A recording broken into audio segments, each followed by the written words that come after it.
তো ওদের পার্লারে যাওয়ার পর 6 মাসের মতো ছিলাম। মানে ওরা মামে ছিল একটু খারাপ টাইপের, মানে পার্লার ছিল নামে আর কি, নর্মালি যেটা মানুষ মনে করে ওরা সেটাই করতো। কিছু বললাম না, ওই জায়গার মেয়েরা মানে সবাই কম বেশি এগুলা, তারপর বিয়ার মদ সিগারেট এগুলো সবাই নর্মালি খুব করতো। আমার নাম আখি। আখি, বয়স কত? 21 বছর। আখি, এই যে প্ল্যাটফর্ম, এটা সারা পৃথিবীর মানুষ দেখে, মানে বাংলা ভাষাভাষী মানুষ যারা আছে, এবং এটা খুবই মানুষের কাছে খুব জানাশোনা একটা প্ল্যাটফর্ম। তো এইরকম একটা জায়গাতে আপনি সাহস করে আজকে এই গল্পটা বলতে এসছেন, প্রথমে আমি জানতে চাই কেন? আমার উদ্দেশ্য শুধু এটুকুই যে আমি যেভাবে মানুষের হাতে পড়ে বাইরে গেছি, হয়তো আমাদের দেশে থেকে এরকম অনেকেই যায়, এমনকি মানে যাওয়ার পরবর্তীতে যাতে এরকম পরিস্থিতিতে কেউ মুখোমুখি না হয়, বা দেশে থেকে যাওয়ার আগে একটু যাচাই করে যায়। খেয়াল রাখবেন যে আখির আগে আমি এরকম বেশ কয়েকটা এপিসোড প্রচার করেছি, যেটা আপনারা ঢাকা এফএম এর ইউটিউব চ্যানেলে গেলে কিংবা আমার RJ কিবরিয়া যে চ্যানেলটি আছে ওখানে গেলেও আপনারা পাবেন। মালয়েশিয়া ফেরত এক ভাইয়ের কথা আমরা বলেছিলাম, দুবাই ফেরত নাকি ওমান ফেরত এক ভাইয়ের কথা আমরা ওখানে বলেছিলাম।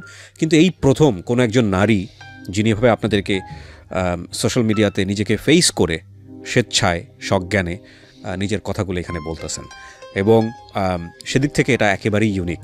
কজ আসলে আমাদের যে সামাজিকতা, সেই সামাজিকতার প্রেক্ষাপটে এইভাবে আসলে নিজেকে ফেস করে, নিজেকে হাইড না করে নিজেকে প্রেজেন্ট করা, এটা অত্যন্ত সাহসের ব্যাপার, এবং সেই জায়গাটা থেকে উনি আসলে লক্ষ লক্ষ মানুষকে সচেতন করতে এসছেন। সুতরাং এই পার্সপেক্টিভ থেকে আমরা যেন গল্পটাকে দেখি। তো আগে আমরা শুরু করি একেবারে ছোটবেলা থেকে, যেখান থেকে বলার আছে। আমরা 1 ভাই 4 বোন, আমি সবার ছোট। আমার বয়স যখন 7 তখন মা মারা গেছে। তারপর আমরা ভাইয়ের কাছে চলে গেলাম, আমি আর আমার সেজো বোন। আপনার বয়স যখন 7 তখন মা মারা গেছে? হ্যাঁ। বাবা কি করতেন? বাবা তখন এমনিতে একটা ফ্যাক্সিলিটির দোকান ছিল, আর ভাইয়ের ব্যবসা ছিল প্লাস্টিকের। এটা কি ঢাকার মধ্যেই? হ্যাঁ, ঢাকা। তো ওই ছোটবেলাতে আপনি ঢাকা শহরই দেখেছেন আর কি, কিন্তু আপনাদের আদিবাড়ি সবকিছু ঢাকাতে। আদিবাড়ি কোথায়? আদিবাড়িটা মানে আপনাদের জন্মস্থান কোথায়? জন্মস্থানে ঢাকাতে, ইসলামবাগ। আপনার বাবার আদিবাড়ি কোথায়? মেবি বিক্রমপুর, বাট আপনি শিওর না? ওকে, ঠিক আছে। তো মা 7 বছর বয়সে মারা গেল। হ্যাঁ। তারপর ভাইয়াদের সাথে আমরা চলে আসলাম, ভাইয়ের কাছে ছিলাম। তো ভাবিটা আর কি একটু অন্য রকম টাইপের থাকাতে তাদের সাথে আমাদের আর কি সবসময় ঝগড়া থাকতো। তারপর বাবা আমাকে আর আমার বোনকে নিয়ে আলাদা হয়ে গেল। তারপরে 6 বছরের মতো ছিলাম আমরা বাবার সাথে থাকার পর যখন আমার সেজো বোনের বিয়ে হয়ে গেল, তখন বাবা দেখতেছে, তখন আমি ক্লাস 7 বা 8 পড়ি। তখন তারা আমার পক্ষে রান্না বাড়া করা, একটা সংসারের কাজ ধরে রাখাটা সম্ভব না, খুবই ডিফিকাল্ট। হ্যাঁ। তারপরে মানে ফুপু বড়া পড়া সবাই মিলে বাবাকে বিয়ে দিল। তারপরে যখন সৎ মা আসলো, সে খুব ভালো, মানে সৎ বলতে আর কি যা হয়, ভালোর মধ্যেও তো কিছুটা খারাপ থাকেই যায়। তারপরে দেখা যাচ্ছে সবসময় একটু রাগারাগি করতো, আবার মাঝে মাঝে খুব ভালো ব্যবহারও করতো। তারপরে ওনাদের সাথে মানে অত একটা মানে ম্যাচ করা যেত না, উনি আর কি টোটালি সহ্য করতে পারতো না। তখন বাবারে একটু বয়স হয়ে যাওয়াতে ভাইয়ার যে বিজনেসটা ছিল, ভাই ওটার মধ্যে বাবারে নিয়ে গেল। কিসের বিজনেস ছিল? প্লাস্টিকের, যে বোল বালতি হরেক মাল এগুলো আছে না, এগুলা ভাইয়ের নিজস্ব মেশিন ছিল, ওগুলো বানাতো। হ্যাঁ, ওই ইসলামবাগেতে দোকান ছিল, ওটা আর কি মাই তৈরি করে দিয়ে গেছিল। তারপর ওইখানে নিয়ে গেল বাবারে। দেখা যাচ্ছে সবাই মালগুলা দিত, বাবা ওদিকে টাকাগুলো আর কি সে নিজে উঠায় আনতো। তো ওইখান থেকে মানে আমার ওটা পছন্দ হতো না যে বাবা আমার খুব আদর করতো, আর আমি তো সবার ছোট ছিলাম। তো এগুলা নিয়ে খুব ঝগড়াঝাটি হতো। এক পর্যায়ে পার্লারের কাজটা শেখাটা আমার খুব শখ ছিল ছোট থেকেই। আচ্ছা, তো বয়স কত তখন যখনকার গল্পটা আপনি এই মুহূর্তে বলছেন? কোন ক্লাসে পড়েন? 8-এ। ক্লাস 8-এ পড়েন। ওকে, আমি আবারও বলছি সবাইকে যে আজকের এই গল্পটা এটা খুব গুরুত্বপূর্ণ, একটা সোশ্যাল মেসেজ আছে এখানে, সচেতনতার জায়গাতে উনি যে কথাটা বলেছেন যে ওনার মতো করে যেন কেউ কখনো বিদেশে পাড়ি না জমায়। বুঝতেই পারছেন গল্পটার ধরনটা আজকে একটু খুব সেন্সিটিভ। সেই জায়গাটা থেকে আমি বলবো যে টানবেন না আপনারা, না টেনে পুরো গল্পটা শুনবেন কমপ্লিট মেসেজ পাওয়ার জন্য। ওকে। তারপর মানে যখন ভাইদের বাসায় ছিলাম, আলাদা হওয়ার আগে থেকে মানে পার্লারের কাজটার প্রতি আমার খুব ইন্টারেস্ট ছিল শেখার জন্য। তো বড় পরে সবাই সবসময় না করতো যে মানে পার্লারের মেয়েদের মেবি সবাই খারাপ কমেন্টস করে, আর আমাদের ফ্যামিলিতে সবাই খুব পর্দা করে, একটু ভালোভাবে চলাফেরা করতে, এর জন্য কেউ আর কি সাপোর্ট করেনি পার্লারের কাজটা শেখার জন্য। তো তারপর আর শেখা হলো না। যখন আব্বা বিয়ে করলো, তাদের সাথে ছিলাম, নিজের মতো করে চলতাম, কখনো বাবাও কিছুতে বাধা দেয়নি, আর আম্মা তো সতই ছিল, সেও কখনো কোনো কথা বলতো না। ক্লাসমেট ছিল একটা, ক্লাসমেটের মা একটা পার্লার নেওয়ার পর ও বললো যে আমাদের এখানে আসলে হয়তো কিছুটা কাজ শিখতে পারবা। আর আমার মানে পার্লার কাজের খুব ইন্টারেস্ট ছিল, তো ট্যালেন্টটা খুব ভালো ছিল। মানে কাজ যে শিখছে আমার কারোর হাতে ধরা কাজ শিখিয়ে দিতে হয়নি, মানে আমি চোখ দিয়ে একবার দেখছি যেটা সেটাই করতে পারছি। তো ওদের পার্লারে যাওয়ার পর 6 মাসের মতো ছিলাম। মানে ওরা মামে ছিল একটু খারাপ টাইপের, মানে পার্লার ছিল নামে আর কি, নর্মালি যেটা মানুষ মনে করে ওরা সেটাই করতো। যখন বুঝতে পারলাম ওই পার্লার থেকে চলে আসলাম। আসার পর বাড়িতে ছিলাম, থাকার পর মানে একটু ফ্রেন্ডদের সাথে এদিক ওদিক ঘোরাঘুরিতে মানে মন মানসিকতা একটু অন্যরকম হয়ে গেল। কেউ তো কোনো কিছু তো বাধা দেয়ই না। মানে পার্লারে আপনার সামহাও ভালো লাগেনি আর কি, না, ওই পার্লারটা ভালো লাগেনি, মানে ওদের চলাফেরাটা বা ওদের কাজকর্মটা ভালো ছিল না, এর জন্য ওইখান থেকে চলে আসলাম।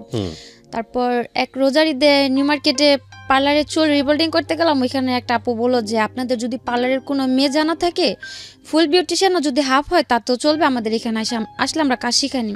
তখন আমার মাথায় কথাটা টাচ করলো যে আমিও তো কিছুটা কাজ জানি, আর নিউ মার্কেটে একটা মানে ওইসব জায়গাতে কাজ শিখতে গেলে অনেক টাকার প্রয়োজন হয়, অন্তত পক্ষে 20 থেকে 30 হাজার টাকা অগ্রিম অ্যাডভান্স করতে হয় কাজ শিখতে হলে। আর যেহেতু সে হাফ বিউটিশিয়ান খুঁজতেছে, আমি কিছুটা কাজ জানি, তাহলে আমি এ জায়গায় একটু কথা বলা দেখি।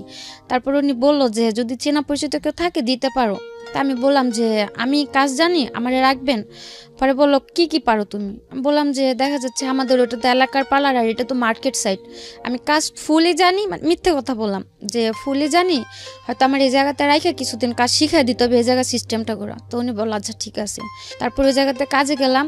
প্রথম আমার 2500 টাকা বেতনে রাখলো, তার 3 মাস পর আমার স্যালারি করে দিল 9000 টাকা। বাহ, মানে আপনার কাজ দেখে? হ্যাঁ, মানে আমি তো বলেই গেলাম যে আমাদের কাজের সাথে তো মিলবে না, তো আমার যেভাবে দেখা দিয়েছে আমি ঠিক সেভাবেই কাজ করছি। তো 3 মাসের মাথায় বেতন ভালো হলো। প্রায় 6-7 মাসের মতো আমি ওই জায়গাতে কাজ করলাম বেতন বাড়ানোর পরে। বাসা থেকেও কেউ কিছু বলে নাই, যেহেতু ওটা বাইরের এলাকাতে কাজ করতেছি আর ওইসব জায়গাতে কাজ শেখাটাও ভালো। তারপর যাওয়ার পরে আমার একটা খালতো ভাই ছিল। ওই খালতো ভাই বলতে এদিকে আরেকটা কথা আছে, মানে আমার মার যে বড় বোনটা, ওদের ওই খালার 3টা ছেলের সাথে আমাদের 3 বোনের বিয়ে হয়েছে। আচ্ছা, প্রথমে মেজো আপু করছে আর কি, পরে যে আমরা 2 বোন বিয়েটা করছি, বলতে গেলে এটা একটা অ্যাক্সিডেন্ট। মানে হয় না যে মানুষ যে প্রতিনিয়ত একটা কিছুর জন্য দোষারোপ করতেছে, এক পর্যায়ে মানুষের মধ্যে কিন্তু একটা জিদ কাজ করে যে না আমি কিছু করতেছি না, প্রতিদিনই আমার দোষ হচ্ছে, তাহলে আমি সেই কাজটাই করি। তো আমার সেজো বোনটা আর কি এরকম কিছু একটা, আর আমার ওই বোনটার খুব রাগ, মানে অত্যন্ত পরিমাণে রাগ। ওরে প্রচুর এরকম টর্চার করা হতো যে ওর সাথে কথা বলবে নেই না সেই না, অথচ কিছুই করতেছে না। তো একদিন কথা কাটাকাটি হওয়ার পরে ও চলে গেল ওই খালতো ভাইয়ের সাথে। ও যাওয়ার পরে সিরিয়াল আসলো আমার, অথচ আমি কিছুই করতেছি না, জায়গাতে তো আমি আমার কাজকর্ম এগুলো নিয়ে বিজি। তারপর আমার সাথে কিছুটা ঝগড়াঝাটি হওয়ার পর ওই খালতো ভাইটা আমার পিছনে 4 বছর ঘুরছে, কিন্তু আমি কোনো কেয়ার করিনি, মানে ওইসবের প্রতি আমার কোনো মাথাই ছিল না। হচ্ছে পার্লারের কাজ শিখতেছি নিজের মতো করে আছি, এগুলো নিয়ে আমার মাথা ব্যথা। তারপরে আমার সাথে ঝগড়া লাগে, তখন আমি নিউ মার্কেটের কাজটা ছাইড়া দিলাম। মানে কাজে যাওয়ার সময় একদিন বাসের থেকে কথা বলতেছি, ওই জানলা দিয়ে আমার ফোনটা ছুড়ে নিয়ে গেল। তারপর থেকে খুব ভয় পাওয়ার পর আমি আর কাজেই গেলাম না নিউ মার্কেটে। তারপরে 2-3 মাস থাকার পর আমি ওই আমাদের এলাকাতে একটা পার্লারের কাজে লাগলাম 3000 টাকা বেতনে। ওইখানে কাজ করতেছি ভালোই। একটা ঈদের সময়, রোজার ঈদের সময় আমার সাথে আমার খুব ঝগড়া। তো উনি আমার বললো তুই বাসা থেকে বেরোয় চলে যা। কোন আম্মা? আমার সৎমা যেটা। আচ্ছা, আমি তো বাবার সাথেই থাকতাম, যেহেতু সবার বিয়ে হয়ে গেছে, শত কাপন হোক থাকার জায়গা ওইটাই ছিল। তো উনি আমার একটা থাপ্পড় দিল। তো উনি থাপ্পড় দেওয়াতে বাবা খুব রাগে গেল, আর আমার খুব কষ্ট লাগলো যে আমার মা মারা গেছে, আমি ছোটতে বড় হয়েছে, হয়তো কোনো ভাই বোন বা বাবার হাতে আমি কখনো মার বা গালি কোনোটা খাইনি, বা কেউ আমার কোনো সময় জোর করলে একটা কথা বলেনি। তো উনি একটা থাপ্পড় দেওয়া, তো আমি কিছু বললাম না।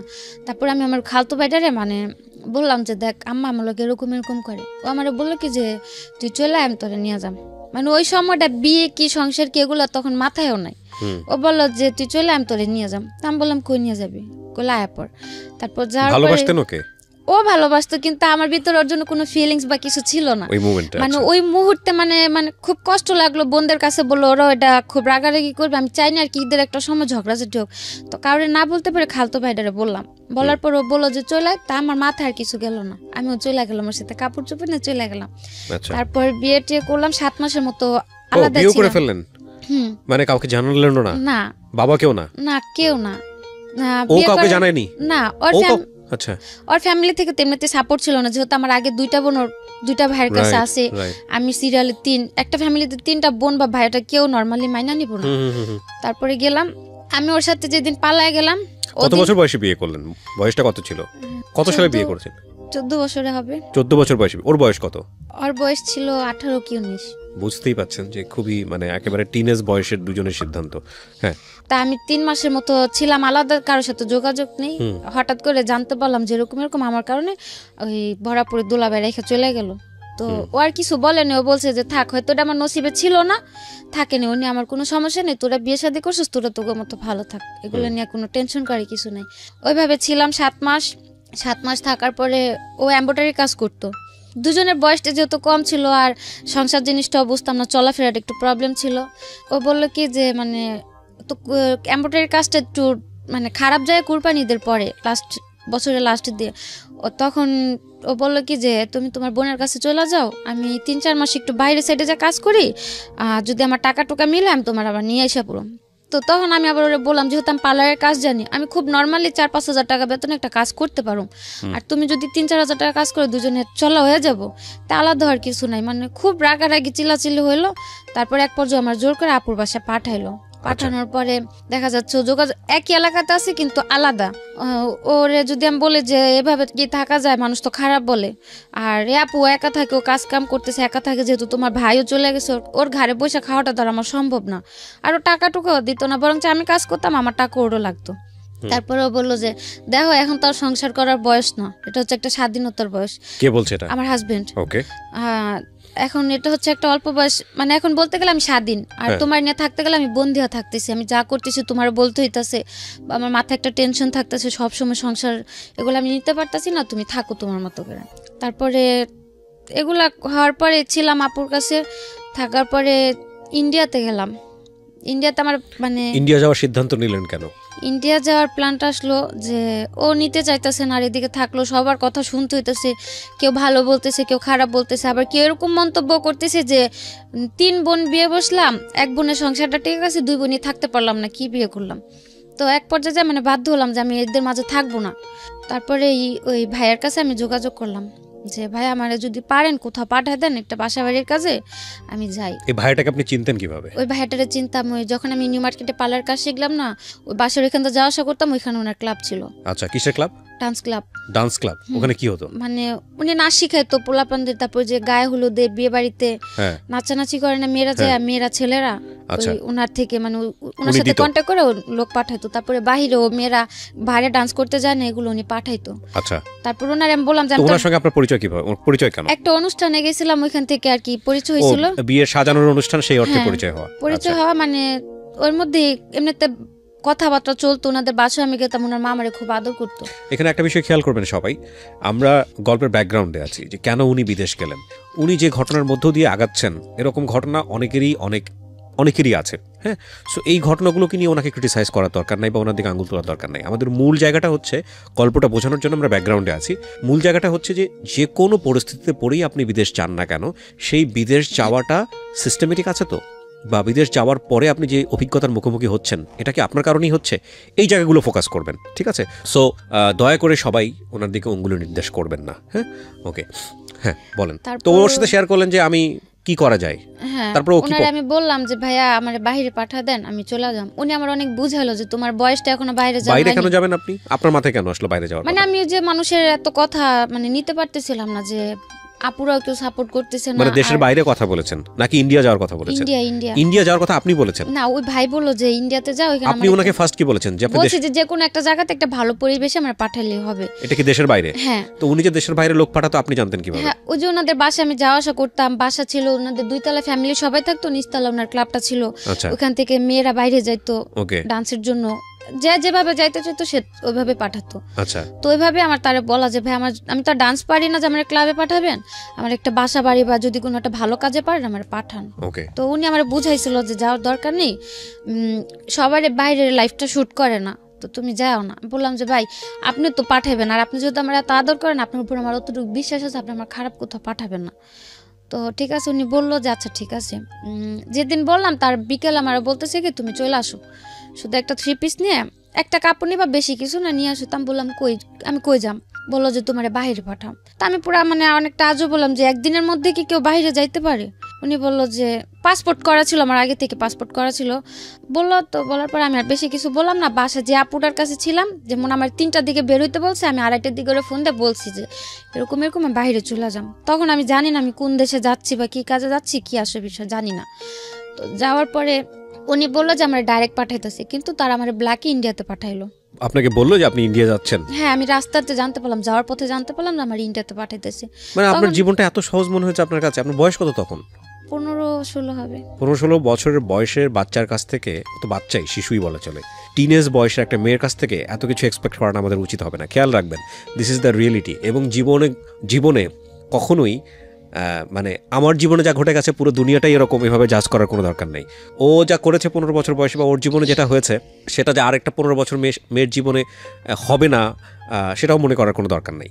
এখানে খেয়াল রাখবেন, এটা ওর জীবনের জন্য সত্য। যে কোনো ঘটনাই হোক না কেন, যেটাই হোক না কেন, ও দেশের বাইরে যাওয়ার জন্য ট্রাই করেছে, যার মাধ্যমেই হোক না কেন। সেটা সে ভুল করেছে না শুদ্ধ করেছে, সেই জাজমেন্টে যাওয়ার দরকার নাই, কারণ এরকম ব্যাকগ্রাউন্ড অনেকেই আছে বাংলাদেশে। ঠিক আছে, ওর ফ্যামিলির সাপোর্টটাও ছিল না, এগুলো আমাদেরকে চিন্তা করতে হবে। ওকে, তো আপনাকে যাওয়ার পথে বললো যে আপনি ইন্ডিয়া যাচ্ছেন, তো ইন্ডিয়াতে গিয়ে আপনি কি করবেন? মানে তখন তো আমি বললাম যে আমি তো ইন্ডিয়া যাওয়ার কথা বলিনি, বাংলাদেশ আর ইন্ডিয়া কতটুক দূর, আর কেউ কি কাজের জন্য বা টাকার সন্ধানে কি কেউ ইন্ডিয়াতে যায় নাকি? আর সবচেয়ে বড় টার্গেটটা ছিল তখন আর কি ভাবতাম কি আমি তো সবার ছোট, আর কেউ তো ভালো মন্দ দিয়ে একটা পরামর্শ দিত না। আমার কাছে খুব খারাপ লাগতো যে আমি কি একটা ফ্যামিলিতে আসলাম যে আমার কেউ একটা সাপোর্ট করে না, বা আমার পাশে এরকম দাঁড়ানোর মতো কেউ একটা নাই। আর তার মধ্যে একা একটা বিয়ে করলাম খালতো ভাই, ও বিয়ের আগে এতটাই পাগল ছিল আমার জন্য, কেউ যদি আমার একটা গালি দিত মনে হতো কি গালিটা কেউ আরে দিতেছে। ওকে, বিয়ের পরে সব উল্টা হয়ে গেল। হ্যাঁ, তো আর কি ওইভাবে যাওয়া। তারপরেও তা ভাবলাম যে থাক, ইন্ডিয়াতে যাইতেছি যাই, আমি তো টাকা দিয়ে যাইতেছি না। ও বলছিল কি যে ইন্ডিয়া থেকে আপনি কি করবেন? বলছে আমি যে কাজ করতে চাই আমার দুই কাজই করাবে। আপনার কি প্ল্যান ছিল, আপনি কি কাজ করবেন? আমি টার্গেট ছিল যে যেহেতু আবার আমাদের বাসাতে পাওয়ার মেশিন, তারপর ফুড মেশিন গুলো ছিল, তো আমি ওগুলা চালাতে পারতাম। তারপর পার্লারের কাজ পারতাম, বাসা বাড়ির কাজে দিলাম তাও করতে পারতাম, যেহেতু মা ছিল না, ছোট থেকে সংসারের কিছুটা কাজ করে আমার অভিজ্ঞতা ছিল।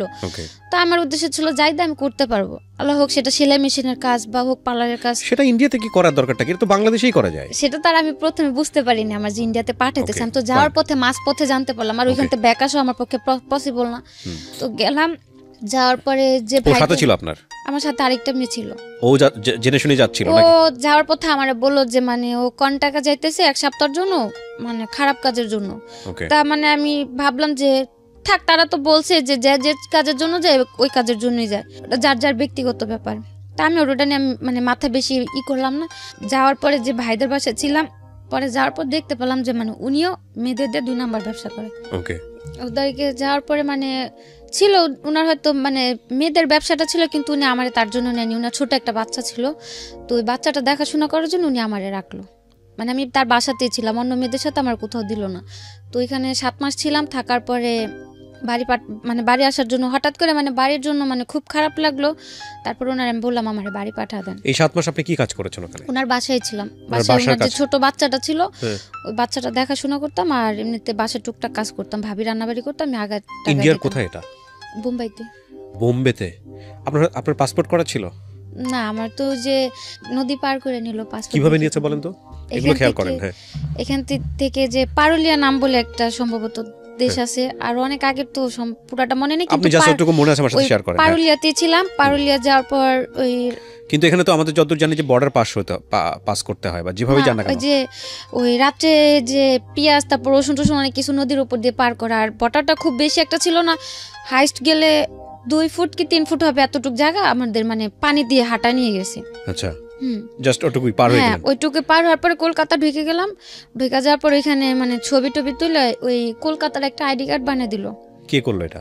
ওই তাদেরই লোক ছিল কলকাতাতে, তারাই হয়তো সরকারি লোকের সাথে হাত করা ছিল, তারাই একটা কার্ড বানিয়ে দিল, ন্যাশনাল কার্ড বানিয়ে দিল। আপনি কলকাতার মানুষ? হ্যাঁ। তারপর ওই কার্ড দিয়ে ওই কার্ড দিয়ে আমি যে কোনো জায়গায় যেতে পারতাম। এগুলো সব ওদের সেট করা? হ্যাঁ, ওদের সেট করা। ইন্টারেস্টিং, এগুলো তো আমার জানা ছিল না। আচ্ছা, ওই আইডি কার্ড দিয়ে যেমন হাওড়াতে যাওয়ার পরে টিকিট কাটলো মুম্বাইতে, তারপরে ট্রেনে করে মুম্বাইতে গেলাম। ওই আইডি কার্ড দিয়ে মুম্বাই তো রিল্যাক্সে থাকলাম, কোনো প্রবলেম হলো না। ওকে, একটা জিনিস খেয়াল রাখবেন, এখানে this is very non investigated show. তো সেই জায়গা থেকে আমরা সরজমিনে এটা ইনভেস্টিগেট করিনি। সেই জায়গা থেকে ওর কথা আপনারা বিশ্বাস করবেন কি করবেন না সেটা একান্তই আপনাদের বিষয়, 1। আর 2 নম্বর হচ্ছে, যেহেতু এটা নন ইনভেস্টিগেটেড, সুতরাং আপনারা দেখবেন যে অনুষ্ঠানের শুরুতে একটা ডিসক্লেইমার দেওয়া থাকে। সো আমরা চাচ্ছি না আমাদের যিনি গেস্ট থাকেন তার কোনো পার্ট কোনো কিছু লিগেলি স্বীকারোক্তি হিসেবে নেওয়া হোক। সো এটাকে জাস্ট একটা লার্নিং হিসেবে নেওয়ার জন্যই আমরা প্রচার করছি। বাট এই ইনফরমেশনগুলো উনি যেটা বলছে সেটা সত্য না মিথ্যা সেটা আমাদের যাচাই না করেই আমরা প্রচার করছি। বিশ্বাস করাটা আপনার দায়িত্ব। ওকে, তারপর ওই ভাইয়ের বাসায় ছিলাম 7-8 মাস ছিলাম, খুব আদর করতো আমারে। হয়তো তার কারণে বাড়ির কারো কথা মনে পড়তো না, বা ওই বয়সটাতে ফ্যামিলি থেকে দূরে মানে অন্য একটা দেশে যাওয়াটা খুব টাফ, সেটা এখন বুঝি, তখন হয়তো বুঝি নাই। তারপর ছিলাম, থাকার পরে বাসায় পাঠিয়ে দিতে বললাম, ওনারা আমার পাঠিয়ে দিল 7 মাস পরে। হ্যাঁ পাঠিয়ে দিল, ওদিকে আমার কোনো প্রবলেম হয়নি। তারপর আসার পরে ওই যে বোনটা ছিল, মেজো যে বোনটা, মানে আমার হাজবেন্ডের বড় ভাইয়ের সাথে যে বোনটার বিয়ে হলো, ওই আপুর বাসাতে যাই উঠলাম। ওই বাবার বাসাতে যে পালাই গেলাম, তারপর থেকে আর বাবার বাসা আমার মানে হয় তেমনিতে দেখা সাক্ষাৎ করতে গেছি আজ পর্যন্ত। ওই বাসায় হ্যাঁ ওই বাসায় আজ পর্যন্ত এক রাত কাটাইনি, আজও পর্যন্ত না। তো এই যে ভাইয়ের বাসায় আসলাম, উনা তো ছোট ভাই ছিল আমার হাজবেন্ড, ওই ভাই আমার বাসায় তোলার আগে জিজ্ঞেস করলো যে তোমার যে আমি বাসায় তুলুম, তুমি কি আমার মুখটা রাখবো ওই জায়গায়, আমার বাড়ির কাছে আবার চলে যাবা, যদি চলে যাও তাহলে আমার বাড়ি একদম মানে যাওয়ার পথে সালাম করে যাবা, আর কোনোদিন এদিক ফিরে তাকাবা না। এটা আপনাকে কে বলছে? মেজো আপুর হাজবেন্ড। মেজো আপুর হাজবেন্ড, সেও তো আপনার খালাতো ভাই? হ্যাঁ, ওই আমার হাজবেন্ডের বড় ভাই বললো, যেহেতু না ছোট ভাইয়ের সাথে একটা অ্যাক্সিডেন্ট হয়ে গেছে, এখন উনি আমার জায়গাটা দিব, তো ওনারটা কথাটা হচ্ছে যে তুমি আমার মুখটা রাখো, আমার ফ্যামিলির কাছে আমার তুমি নত করো না। ঠিক আছে, আমি বললাম আচ্ছা ঠিক আছে। তো যাওয়ার 3 দিন পর ওই আমার হাজবেন্ড খুব মানে পাগল হয়ে গেল নেওয়ার জন্য। তারপর অনেকদিন পরে দেখেছে। হ্যাঁ, তারপর আমি বললাম যে আমি একা তোমার কাছে যাইতে পারো না, যদি তুমি তোমার ভাই বোন নিয়ে আসে আমার নিয়ে যেতে পারো, আমি যাম, আমি একা যাইতে পারো না। তারপরে ওর যে বড় 2টা বোন ছিল, বড় 2 বোন ওই ভাইরে বুঝাইলো যে থাক, বিয়ে শাদী করছে, সংসার করে খেতে পারলে আঙ্গ কি, হয়তো এখন যদি আমরা না করি পরবর্তীতে এগুলো নিয়ে একটা পর্যায়ে আঙ্গ দোষারোপ করবো, তার চেয়ে থাকুক না, সমস্যা কি। তো সবাই রাজি হওয়ার পরে গেলাম আমি ওর কাছে। আমি আমার ননাসের সাথে এক বাসাতেই ছিলাম, যে দূরে থাকলে হয়তো আবার একটা আকাম কুকাম করবো, তাই আপারা ওদের সাথেই রাখলো যে যাক ছোট মানুষ দুইজন। আপনাকে জিজ্ঞেস করলো না আপনি 7 মাস কই ছিলেন? হ্যাঁ, সবাই জানতো তো। যাওয়ার পর সবাই জানতে পারলো না, যেহেতু আমি 7টা মাস বাড়ি থেকে নিখোঁজ। কিন্তু সন্দেহ হওয়ার কথা না, আপনি এই ধরনের একটা কাজে বাইরে। যেহেতু আমি ভালো হালে ছিলাম, সবার সাথে কন্টিনিউ যোগাযোগ করতে। আপনার হাজবেন্ড আপনাকে বিশ্বাস করেছে? হ্যাঁ করেছে। আর যে ভাইয়ের বাসা ছিলাম, আমাদের বাসার পাশেই তার বাসা ছিল। ইন্ডিয়াতে? বাংলাদেশে, মানে বাংলাদেশে তো তাদের বাড়ি আছে। ওই ভাইয়া বাঙালিই ছিল। ওকে। মানে আমাদের বাসা থেকে হাইস্ট গেলে 10 থেকে 15 মিনিট তাদের বাসা। ওকে। আর কিন্তু এখানে আপনি বলছেন যে মুম্বাইতে আপনি ছিলেন? হ্যাঁ, মুম্বাইতে তারা এখান থেকে ওইখানে যা ব্যবসা করতেছে, বাংলাদেশ থেকে ওখানে যা শিফট হয়েছে। তো তাদের ফ্যামিলি, বাবা মা সবাই ঢাকাতেই থাকে আমাদের বাসার পাশে। তো আসলাম, আসার পর আমার নিল, গেলাম, যাওয়ার পরে ও ভালোই কাজ কাম করতেছিল, আমি একটা পার্লার জব নিলাম। তার মধ্যে দিয়ে যে বাইরে ছিলাম, বা ও যে তার স্বাধীনতা দরকার ছিল, ওর মধ্যে সে ওই যে ইয়াবা টিয়াবা এগুলোর মধ্যে জড়াই গেল আমার হাজবেন্ড। তো আমি যখন গেলাম তখন তার জানতাম না। যাওয়ার পরে মানে 2-1 দিন পরে পরে মানে ওইসব নেশাগুলোতে ধরে। তারপর খুব মানে ই করতো, আমি বুঝাইতাম যে তোমার তো এটা একটা বয়স না নেশা পানি করার, যেহেতু আমিও খুব ছোট ছিলাম, বোঝানোর মতো আমার তেমন একটা জ্ঞান ছিল না। তারপর খুব বুঝাইতাম। একটা পর্যায়ে দেখা গেত রুমের ভিতরে এগুলা করতো। আচ্ছা, করতো তো ভালো কথা, ও তো ইয়াবা খেলে তো সারা রাত ঘুম আসে না, ও তো খাইতো পারতো, সাথে আমারও খাওয়াতো। যেহেতু ও সারা রাত জায়গা থাকবো, আমি ঘুমায় থাকুম, কি করব, জাগ না থাকলে তো দুজনে বসা বসা কথা বলতে পারবো। তো গেল এরকম করতে করতে, যখন মানে একটা না মাঝে মাঝে দেখা গেত বাধ্য করতো, যখন মানে খুব জড়াজড়ি করতাম, তখন বলতাম যে যদি আরেকবার কিছু বলো তাহলে হয়তো আমি তোমার আপুরে ডাক দিব, পাশের রুমেই আছে, বেশি দূরে নাই। বা মাঝে মধ্যে দেখতাম যে আমি ঘুমাই গেলে সারা রাত তো একা একা বসে থাকে, ফোর্স করতেছে খুব ভাবে, তখন হয়তো ওর সাথে আমার ওইগুলো তো জড়াই নিত। আচ্ছা। তো এক পর্যায়ে যখন মানে খুব গভীরভাবে এগুলো করলো, মানে কন্টিনিউ চলে, প্রতিদিনই ঘরের ভিতরে এগুলো চলে, কোনোভাবে স্টপ করতে পারতেছি না। আস্তে আস্তে মানে ওর ব্যবহার আচরণ খুব খারাপ হয়ে গেল। মানে বলতে গেলে এক প্রকার মানুষ বলে না নেশাখোরের ব্যবহার আর কি থাকতে পারে, ওইরকম হলো। তারপরে আবার ঝগড়া লাগলো। ঝগড়া লাগার পরে এবার আমার বোনেরাই বললো যে ওর কাছে রাখবো না। তখন বাসায় টুকটাক সবাই জানলো যে ও নেশা পানি করে, কাজ কাম ঠিক মতো করতেছে না, আবার আমি কাজ করতেছি, সেই টাকাগুলো নিয়েও নেশা করতেছে। তারপর আপুরে আমার নিয়ে আসলো। আসার পর 7 মাস ছিলাম বোনেদের কাছে। ওই 7 মাসই প্রতিদিনে আমি ওরা ফোন দিয়ে বুঝাইছি যে আসো, তুমি একটা কাজ কাম করো, আমিও করি। যেহেতু আমার মা নাই, আমার থাকার মতো একটা জায়গাও নেই ওরকম, বা আমার কেউ সাপোর্ট করারও কেউ নাই। আর কিছুদিন পর পর এরকম এক হইতেছি, আবার দূরে যাইতেছি, বোনের কাছে এসে থাকতেছি, এগুলো তো ওরাও ডিস্টার্ব হইতেছে, আমার সাথে খুব খারাপ ব্যবহার করতেছে। আজকে আমার মা থাকতো, তুমি আমার ফেলা দিছো, আমার মা আমার আগলায় নিত, কিন্তু আমি তো সে সাপোর্টগুলো কোথাও পাইতেছি না। বোনেদের কাছে টাকা দিয়ে থাকতেছি, কিন্তু ওরা খুব খারাপ ব্যবহার করে, উঠতে বইতে কথা শুনতে হয়। তো খালি হাসতো আর বলতো কি যে এক সময় তোর পিছনে আমি খুব ঘুরছিলাম, 3-4 বছর আমি তোর পিছনে পাগলের মতো ছুটছি, কিন্তু তুই আমার কোনো মূল্য দেস নাই। এখন আমি সেই প্রতিশোধ নিচ্ছি। হ্যাঁ, এখন সেগুলোর প্রতিশোধ এগুলা। তাই আমি বলতাম যে প্রতিশোধের কি আছে, তখন তার আমি তোমার এমন না যে বলছি যে হ্যাঁ আমি তোমার ভালোবাসি এই সেই বলে তার আমি পিছনে ঘুরাইনি।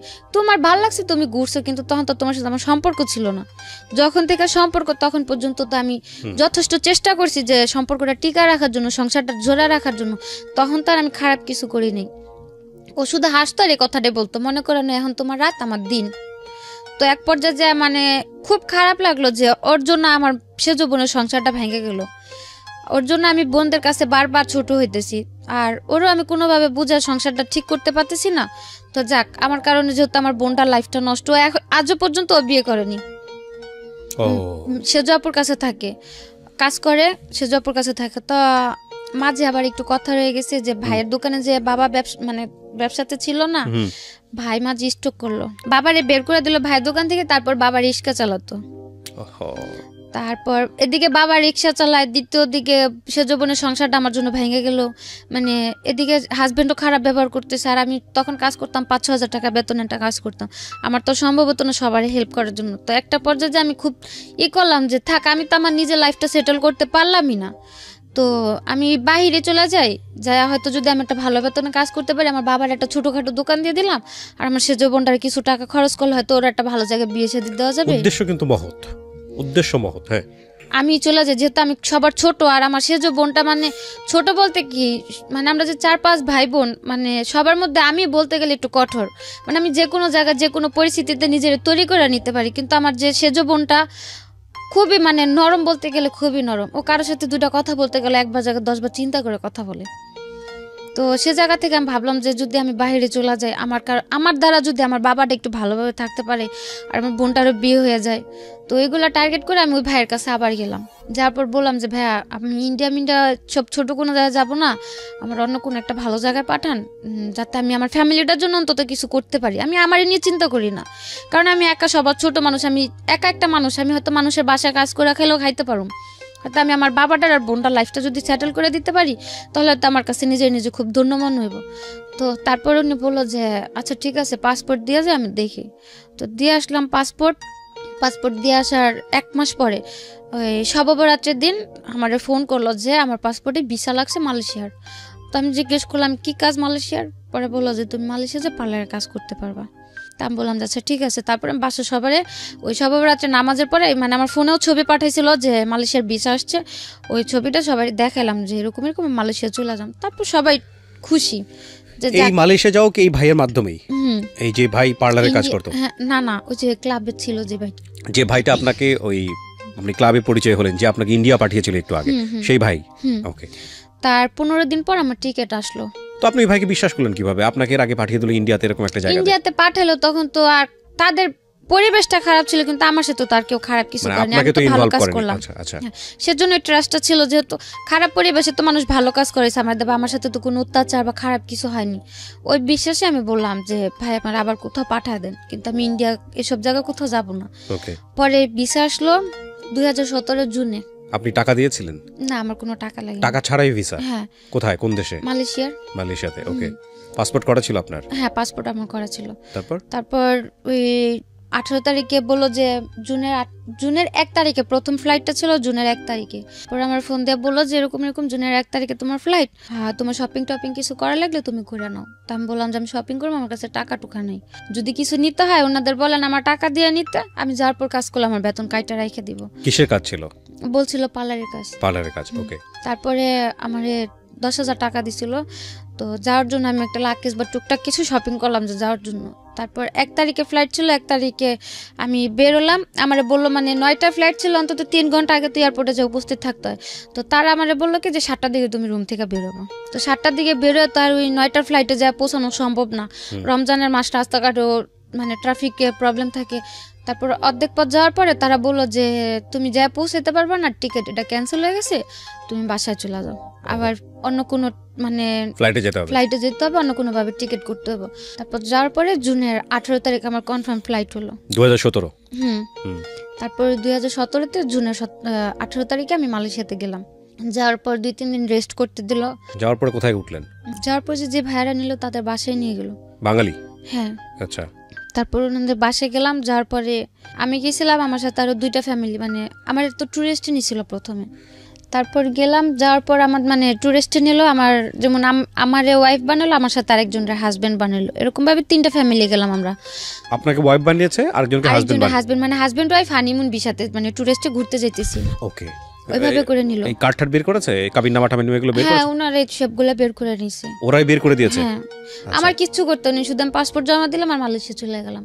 আর মাঝে যে কাজগুলো ছিল ওই কাবিননামা, তারপরে ওই হোটেল বুকিং টুকিং, এগুলো তো শো করতে হয় এয়ারপোর্টে, যে হানিমুনে যাইতেছি কোথায় যে উঠবো এগুলো তো শো করতে হয়, তারপরে টাকাও শো করতে হয়, ওগুলো সব তারাই করলো। তো আপনি বলতেছিলেন না যে এগুলো যে 2 নাম্বার, এগুলোর কোনো প্রকার কোনো বিপদ হবে কিনা?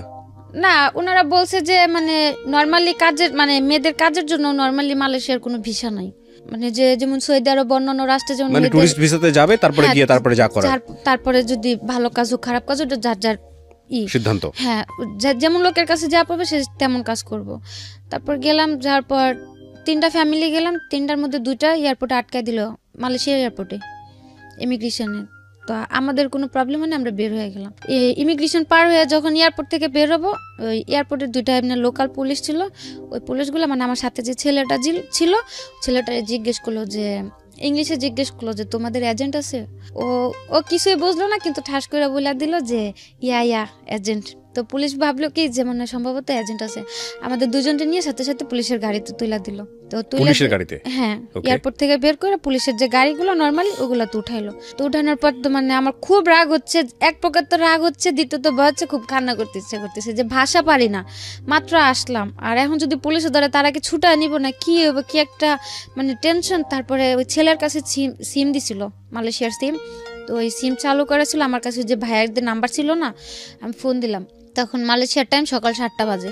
তো ফোন দিলাম, ফোন দেওয়ার পর ওই আপুটা ফোন রিসিভ করলো, ভাইয়ার ওয়াইফ রিসিভ করার পর আমি অনেক চিল্লাচিল্লি করলাম যে কিরকম অশিক্ষিত একটা লোক দিয়েছেন সাথে, সারা ইমিগ্রেশন পার করে আইসা মানে আর এক পা গেলে এয়ারপোর্ট থেকে বের হয়ে গেছি, মেন গেটের সামনে এসে কি বললো, পুলিশ এখন গাড়িতে তুলে রাখছে। তারপর বললো যে আচ্ছা ঠিক আছে সমস্যা নেই, ইমিগ্রেশন পার হয়েছে? বললাম হ্যাঁ। পরে বললো পাসপোর্টের ইমিগ্রেশনের থেকে সিল দিছে, মানে একটা চপের মতো দেয় ওইটা দিয়েছে? আমি বললাম যে হ্যাঁ দিছে।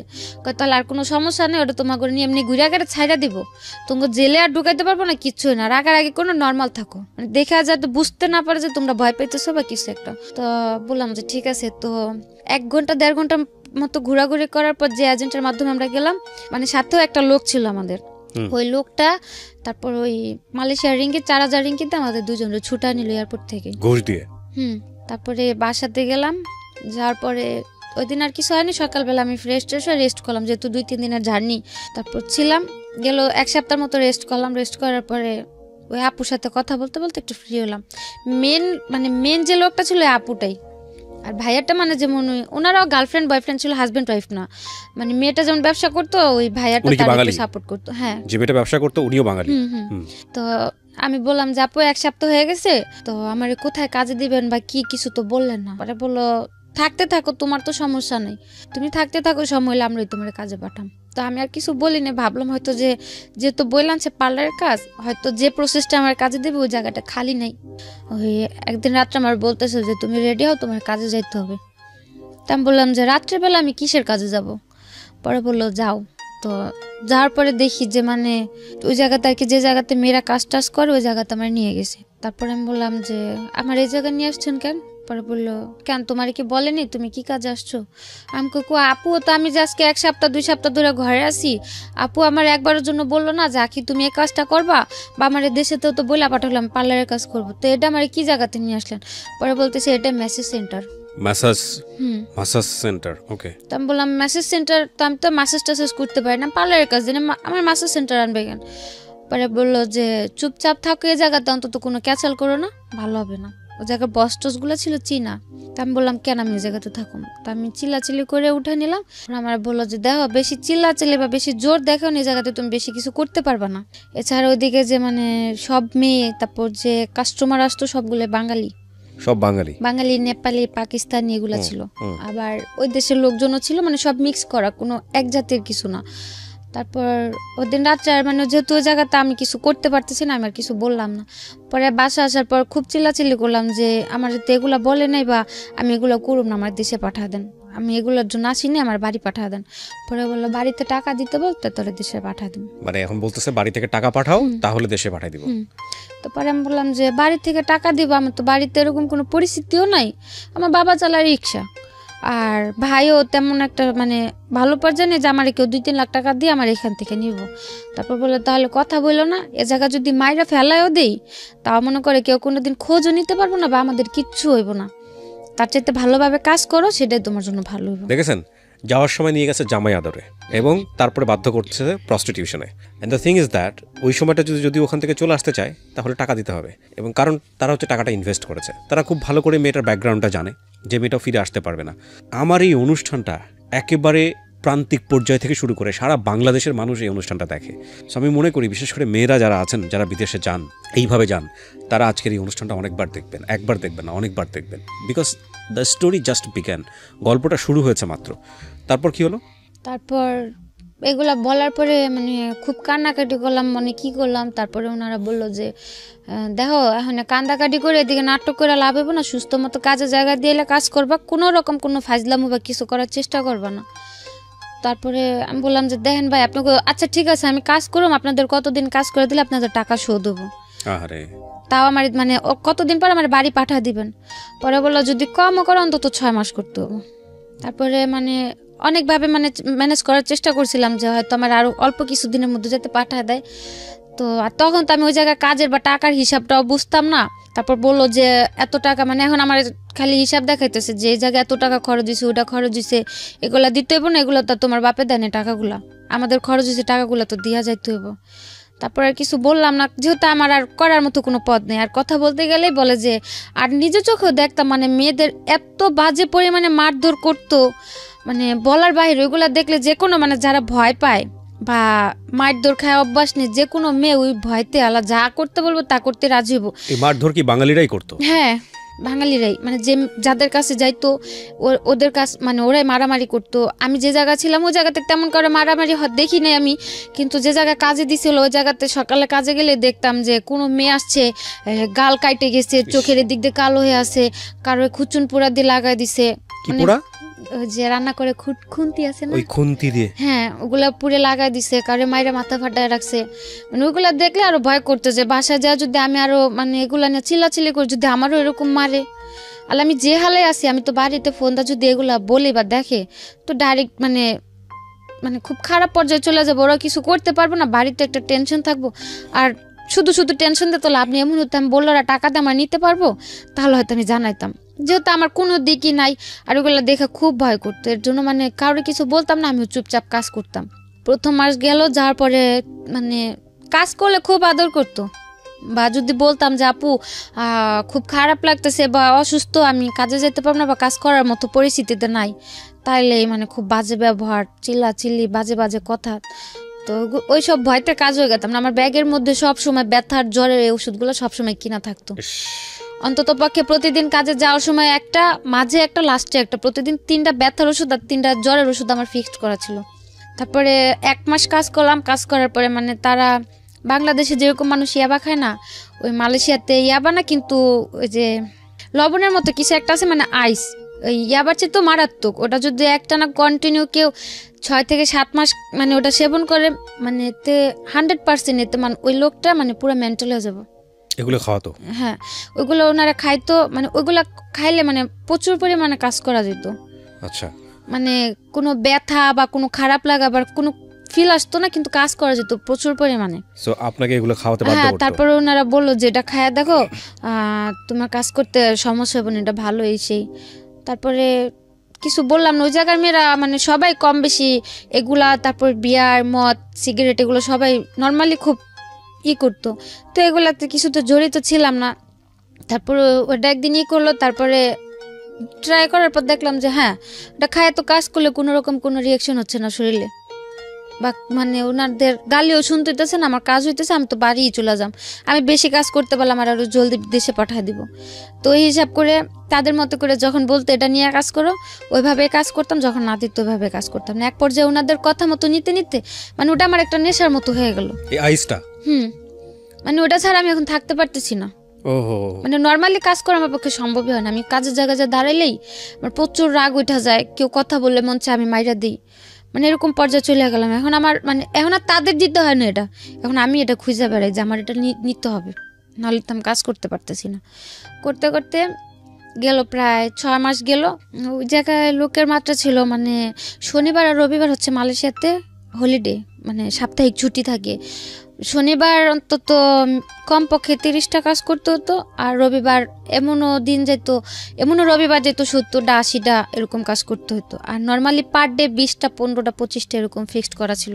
ওখানে কি পরিমাণ মেয়ে, মানে বাঙালি মেয়েরা দেখেছেন আপনি? প্রচুর পরিমাণ, প্রচুর, মানে এক একটা জায়গাতে 15 থেকে 20টা মেয়ে বাঙালি থাকতো। তার মধ্যে আবার 4-5টা, সবারই কি এরকম যে কেউ ইচ্ছাকৃতভাবে করতেছে, কেউ হয়তো যে বাধ্য হয়ে যাওয়ার পরে কাজ করতে করতে যখন মানে টাকার হিসাবটা বুঝা গেছে তখন ইচ্ছাকৃতভাবে করতেছে। হয় না, অনেকে ভাবে না যে হয়তো বাধ্য হয়ে খারাপ পথে যেহেতু চলে আসছি আর কি হবে, আর কি হবে, কাজ করে টাকা নিয়ে যাই, হয় না, ওরকম ভাবে অনেক কেউ আছে। কেউ যেমন আমাদের মতো নতুন গেছে, তার হয়তো কেউ বাধ্য হয়ে মারধর খায় কাজ কাম করতেছে। তারপর যারা এজেন্ট ছিল, এজেন্টেরাও কিছু কিছু এজেন্টেরাও কাজ করতো, মেয়েদের দিয়েও কাজ করে। আপনি এই ছেলেটাকে ফোন দিলেন না, যে বাংলাদেশে যে ছেলেটা আপনাকে পাঠালো, ওকে ফোন দিয়ে বললেন না যে তুমি আমাকে জেনে শুনে এখানে কেন পাঠালে? আমি বলছি, উনি বললো যে আমার এগুলা বলে নাই। উনিও বাংলাদেশ থেকে অনেক প্রেশার দিল, প্রেশার দেওয়ার পর ওনারাও বললো যে টাকা পাঠা দাও, পাঠা দিই, সমস্যা নেই। Nothing is free. আপনাকে মাগনা মাগনা ইচ্ছে নিয়ে গিয়ে আপনাকে একটা সুন্দর কাজ দিবে, এটা মনে করার কোনো কারণ নেই। প্রথম কথা হচ্ছে এগুলো ইললিগাল। আপনি অবৈধভাবে বাংলাদেশ ছেড়ে অন্য দেশে কেন যাবেন, এটা হচ্ছে প্রথম কথা। এটা তো যাওয়াই উচিত না, তাই না? আর আপনি কাজ জানেন, কাজ পারেন, আপনার তো দেশেই কাজ করা উচিত।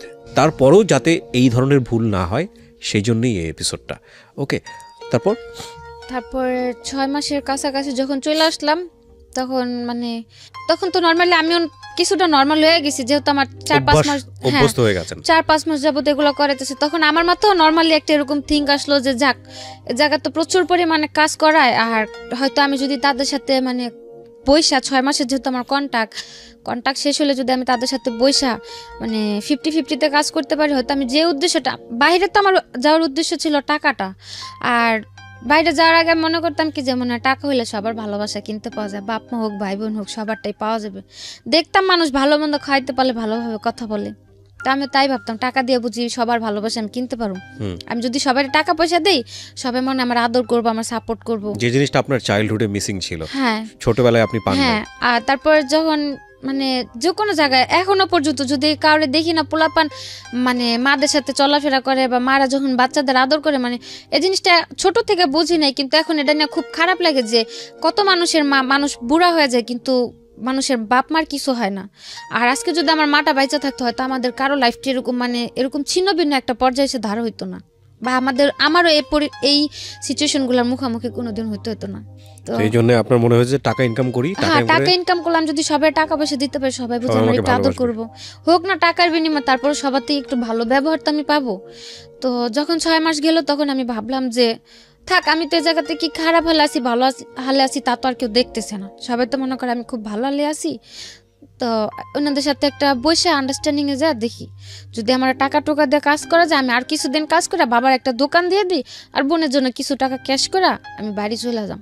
যেহেতু আমার যা হওয়া তা তো হয়েই গেছে, এখন আমি বাড়ি যদি শূন্য হাতে চলে যাই, হয়তো আমার কিছুদিন পরে আবার একটা স্টেপ নিতে হবে, বা দেশে এসে কম বেতনে কাজ করে আরো কথা শুনতে হবে যে 5-6 মাস বিদেশ থেকে আসলাম, কি করলাম, মানে সব দিক দিয়ে চিন্তা ভাবনা করে আমি ওনাদের সাথে বসলাম। একদিন বসার পর বললাম যে আপনারা তো আমার 6 মাসের কন্ট্রাক্ট আনলেন, 6 মাস তো শেষ, তো আমি যদি এখন বাড়ি চলে যেতে চাই বাড়ি পাঠা দিবেন? পরে ওনারা বললো যে যদি চলে যেতে চাও পাঠা দেন, যদি থাকতে চাও থাকবা, আমাদের কোনো সমস্যা নেই। আর যেহেতু আমি ভয়ে কাজ করতাম, ওনাদের তারা আমার কোনো টর্চার করতে হয় না, বা খারাপ কোনো ব্যবহার ওনার আমার প্রতি কখনো যায়নি। আর আমার খুব আদর করতে এই কারণে, মানে আমার যে জায়গায় কাজে দিছিল ওই জায়গায় কেউ বলতো না আমি যে বাঙালি, কালো হাতে সবাই মনে করতো কি ইন্ডিয়া। তো এই কারণে মানে প্রচুর কাজ হইতো, আর কাজের জায়গায় সবাই অনেক আদর করতো, বস্টস যারা ছিল, এই কারণে আমার ওই এজেন্টগুলো আমার খুব আদর করতো। ওনারাও মানে ওই 6 মাস আমার সাথে ওরকম ভাবে ছিল যাতে আমি 6 মাস পর থাকতে রাজি হই। তারপরে ওনারা খুব আদর করতো, মানে ওনারা আমার এরকম ভাবে রাখছে বা বুঝাইছে যে তুমি যদি থাকো ভালোভাবে থাকবা, এটা সেটা, বা আমিও ছিলাম, দেখলাম তো ভালোই। তারপরে আমি আবার রাজি হলাম যে ঠিক আছে। আপনাদের যে এই ধরনের কাজের মধ্যে জড়িয়ে গেছেন বা করাচ্ছে সবাই, আপনাদের নিয়মিত মেডিকেল চেকআপটা করা হতো, ডাক্তারি চেকআপটা করা হতো? না, ওদিকে ওরকম ভাবে কোনো কাজ করাইতো না, যে মানে কোনো স্বাস্থ্য পরীক্ষা যেটাকে বলে। হ্যাঁ, এগুলো করানো হতো না? না না। এগুলো তো এক ধরনের মানে মৃত্যুকূপ যেটাকে বলে। তো মানে কখনো ডাক্তারের কাছে চিকিৎসা করতে নিয়ে যেত না, কোনো প্রবলেম হলে ওগুলোর জন্য নিয়ে যেত। তারপর ওনার সাথে বসার পর আমি বললাম যে আমার যেহেতু কন্ট্যাক্ট শেষ আর সো মিউচুয়ালি 50-50% বা এরকম কোনো কিছু। হ্যাঁ, তো আমি যদি এখন থাকতে চাই আমার কিভাবে রাখবেন? পরে বললো যদি থাকতে চাও বেতনে থাকতে চাও বেতনে থাকতে পারো, আর যদি 50-50-তে থাকো তাও থাকতে পারো, যদি যেহেতু কন্ট্যাক্ট শেষ। আমি ভাবলাম যে যদি আমি চাইলে পারতাম মানে ডাইরেক্টলি একা কাজ করতে, মানে আমি যা কাজ করতাম টাকাগুলো আমার থাকতো, যদি তাও আমি বলতাম রাজি হতো। যেহেতু কন্ট্যাক্ট শেষ তাদের টাকা দুইটাই গেছে। তা আমি ভাবলাম যে ওই জায়গাতে তো কাজ করতাম, পুলিশের যে প্রবলেমগুলো হতো দেখতাম। তা আমি ভাবলাম যে আমি যদি একা কাজ করি আমার তো পুলিশে যদি একটা প্রবলেম হয়েও যায় আমার তো কেউ সেফটি করবো না। আর দ্বিতীয় কথা হচ্ছে তাদের যদি আমি কিছু টাকা দিয়ে হাত করে রাখি আমার যত বড় প্রবলেমই হোক, যত তারা ব্যবসা করে তাদের সাথে ওরকম লোকেদের সাথে অবশ্যই হাত আছে, ওনারা আমার সাপোর্ট করব। তারপর আমি বললাম যে ওগুলা ভাইবা আমি বললাম আমি 50-50-তে কাজ করুম, যদি আমার পুলিশ টুলিশ ধরে বা কিছু করে ওইগুলো আর সাপোর্ট দিতে হবে আপনাদের। পরে বললো যে ঠিক আছে, যদি পুলিশ ধরে নিয়ে যায় ছুটায় আনতে যা টাকা লাগবে তাও তুমি অর্ধেকটা দেবে আমরা অর্ধেকটা দিই। তা আমি বললাম যাচ্ছে ঠিক আছে। তো ওইগুলো ওইভাবে কথা বলার পরে মানে কন্ট্যাক্ট শেষ হওয়ার পরে ও কন্ট্যাক্টের মধ্যে আমার আবার আরেক জায়গায় বিক্রি করে দিল। বিক্রি করলো কিভাবে? হ্যাঁ, ওই যে 6 মাসের কন্ট্যাক্ট ছিল না, ওনার আমার 1 মাস কাজ করাইলো। আর এগুলো তো পরে বুঝতে পারলাম যে কি পরিমাণে টাকা। 1 মাস না, একটা মেয়েরে দিয়ে যদি 15 থেকে 20 দিন কাজ করে কন্টিনিউ, ওই একটা মেয়ে যাওয়া আসার যা খরচ যায় সম্পূর্ণ টাকা উঠা যায় 15 থেকে 20 দিনই। তো সে জায়গাতে আমার 1 মাস কাজ করাইলো। কাজ করানোর পরে তাদের তো যা খরচ উঠা গেল, এমনকি এক্সট্রা উঠলো। তার 1 মাস পর আমার যে 5 মাস ছিল কন্ট্যাক্টে, ওই 5 মাসের কন্ট্যাক্ট করে আরেকটা এজেন্টের কাছে বিক্রি করে দিল। এটা আপনি পরে বুঝেছেন নাকি তখনই বুঝেছেন? তখনই মানে বিক্রি করার সময় আমার বলেনি, যেদিন আমার নিয়ে যায় ওদিন বলছে যে তোমার যে বাকি 5 মাসের কন্ট্যাক্ট আছে তুমি ওদের কাছে থাকবা, কোনো ঝামেলা করবে না।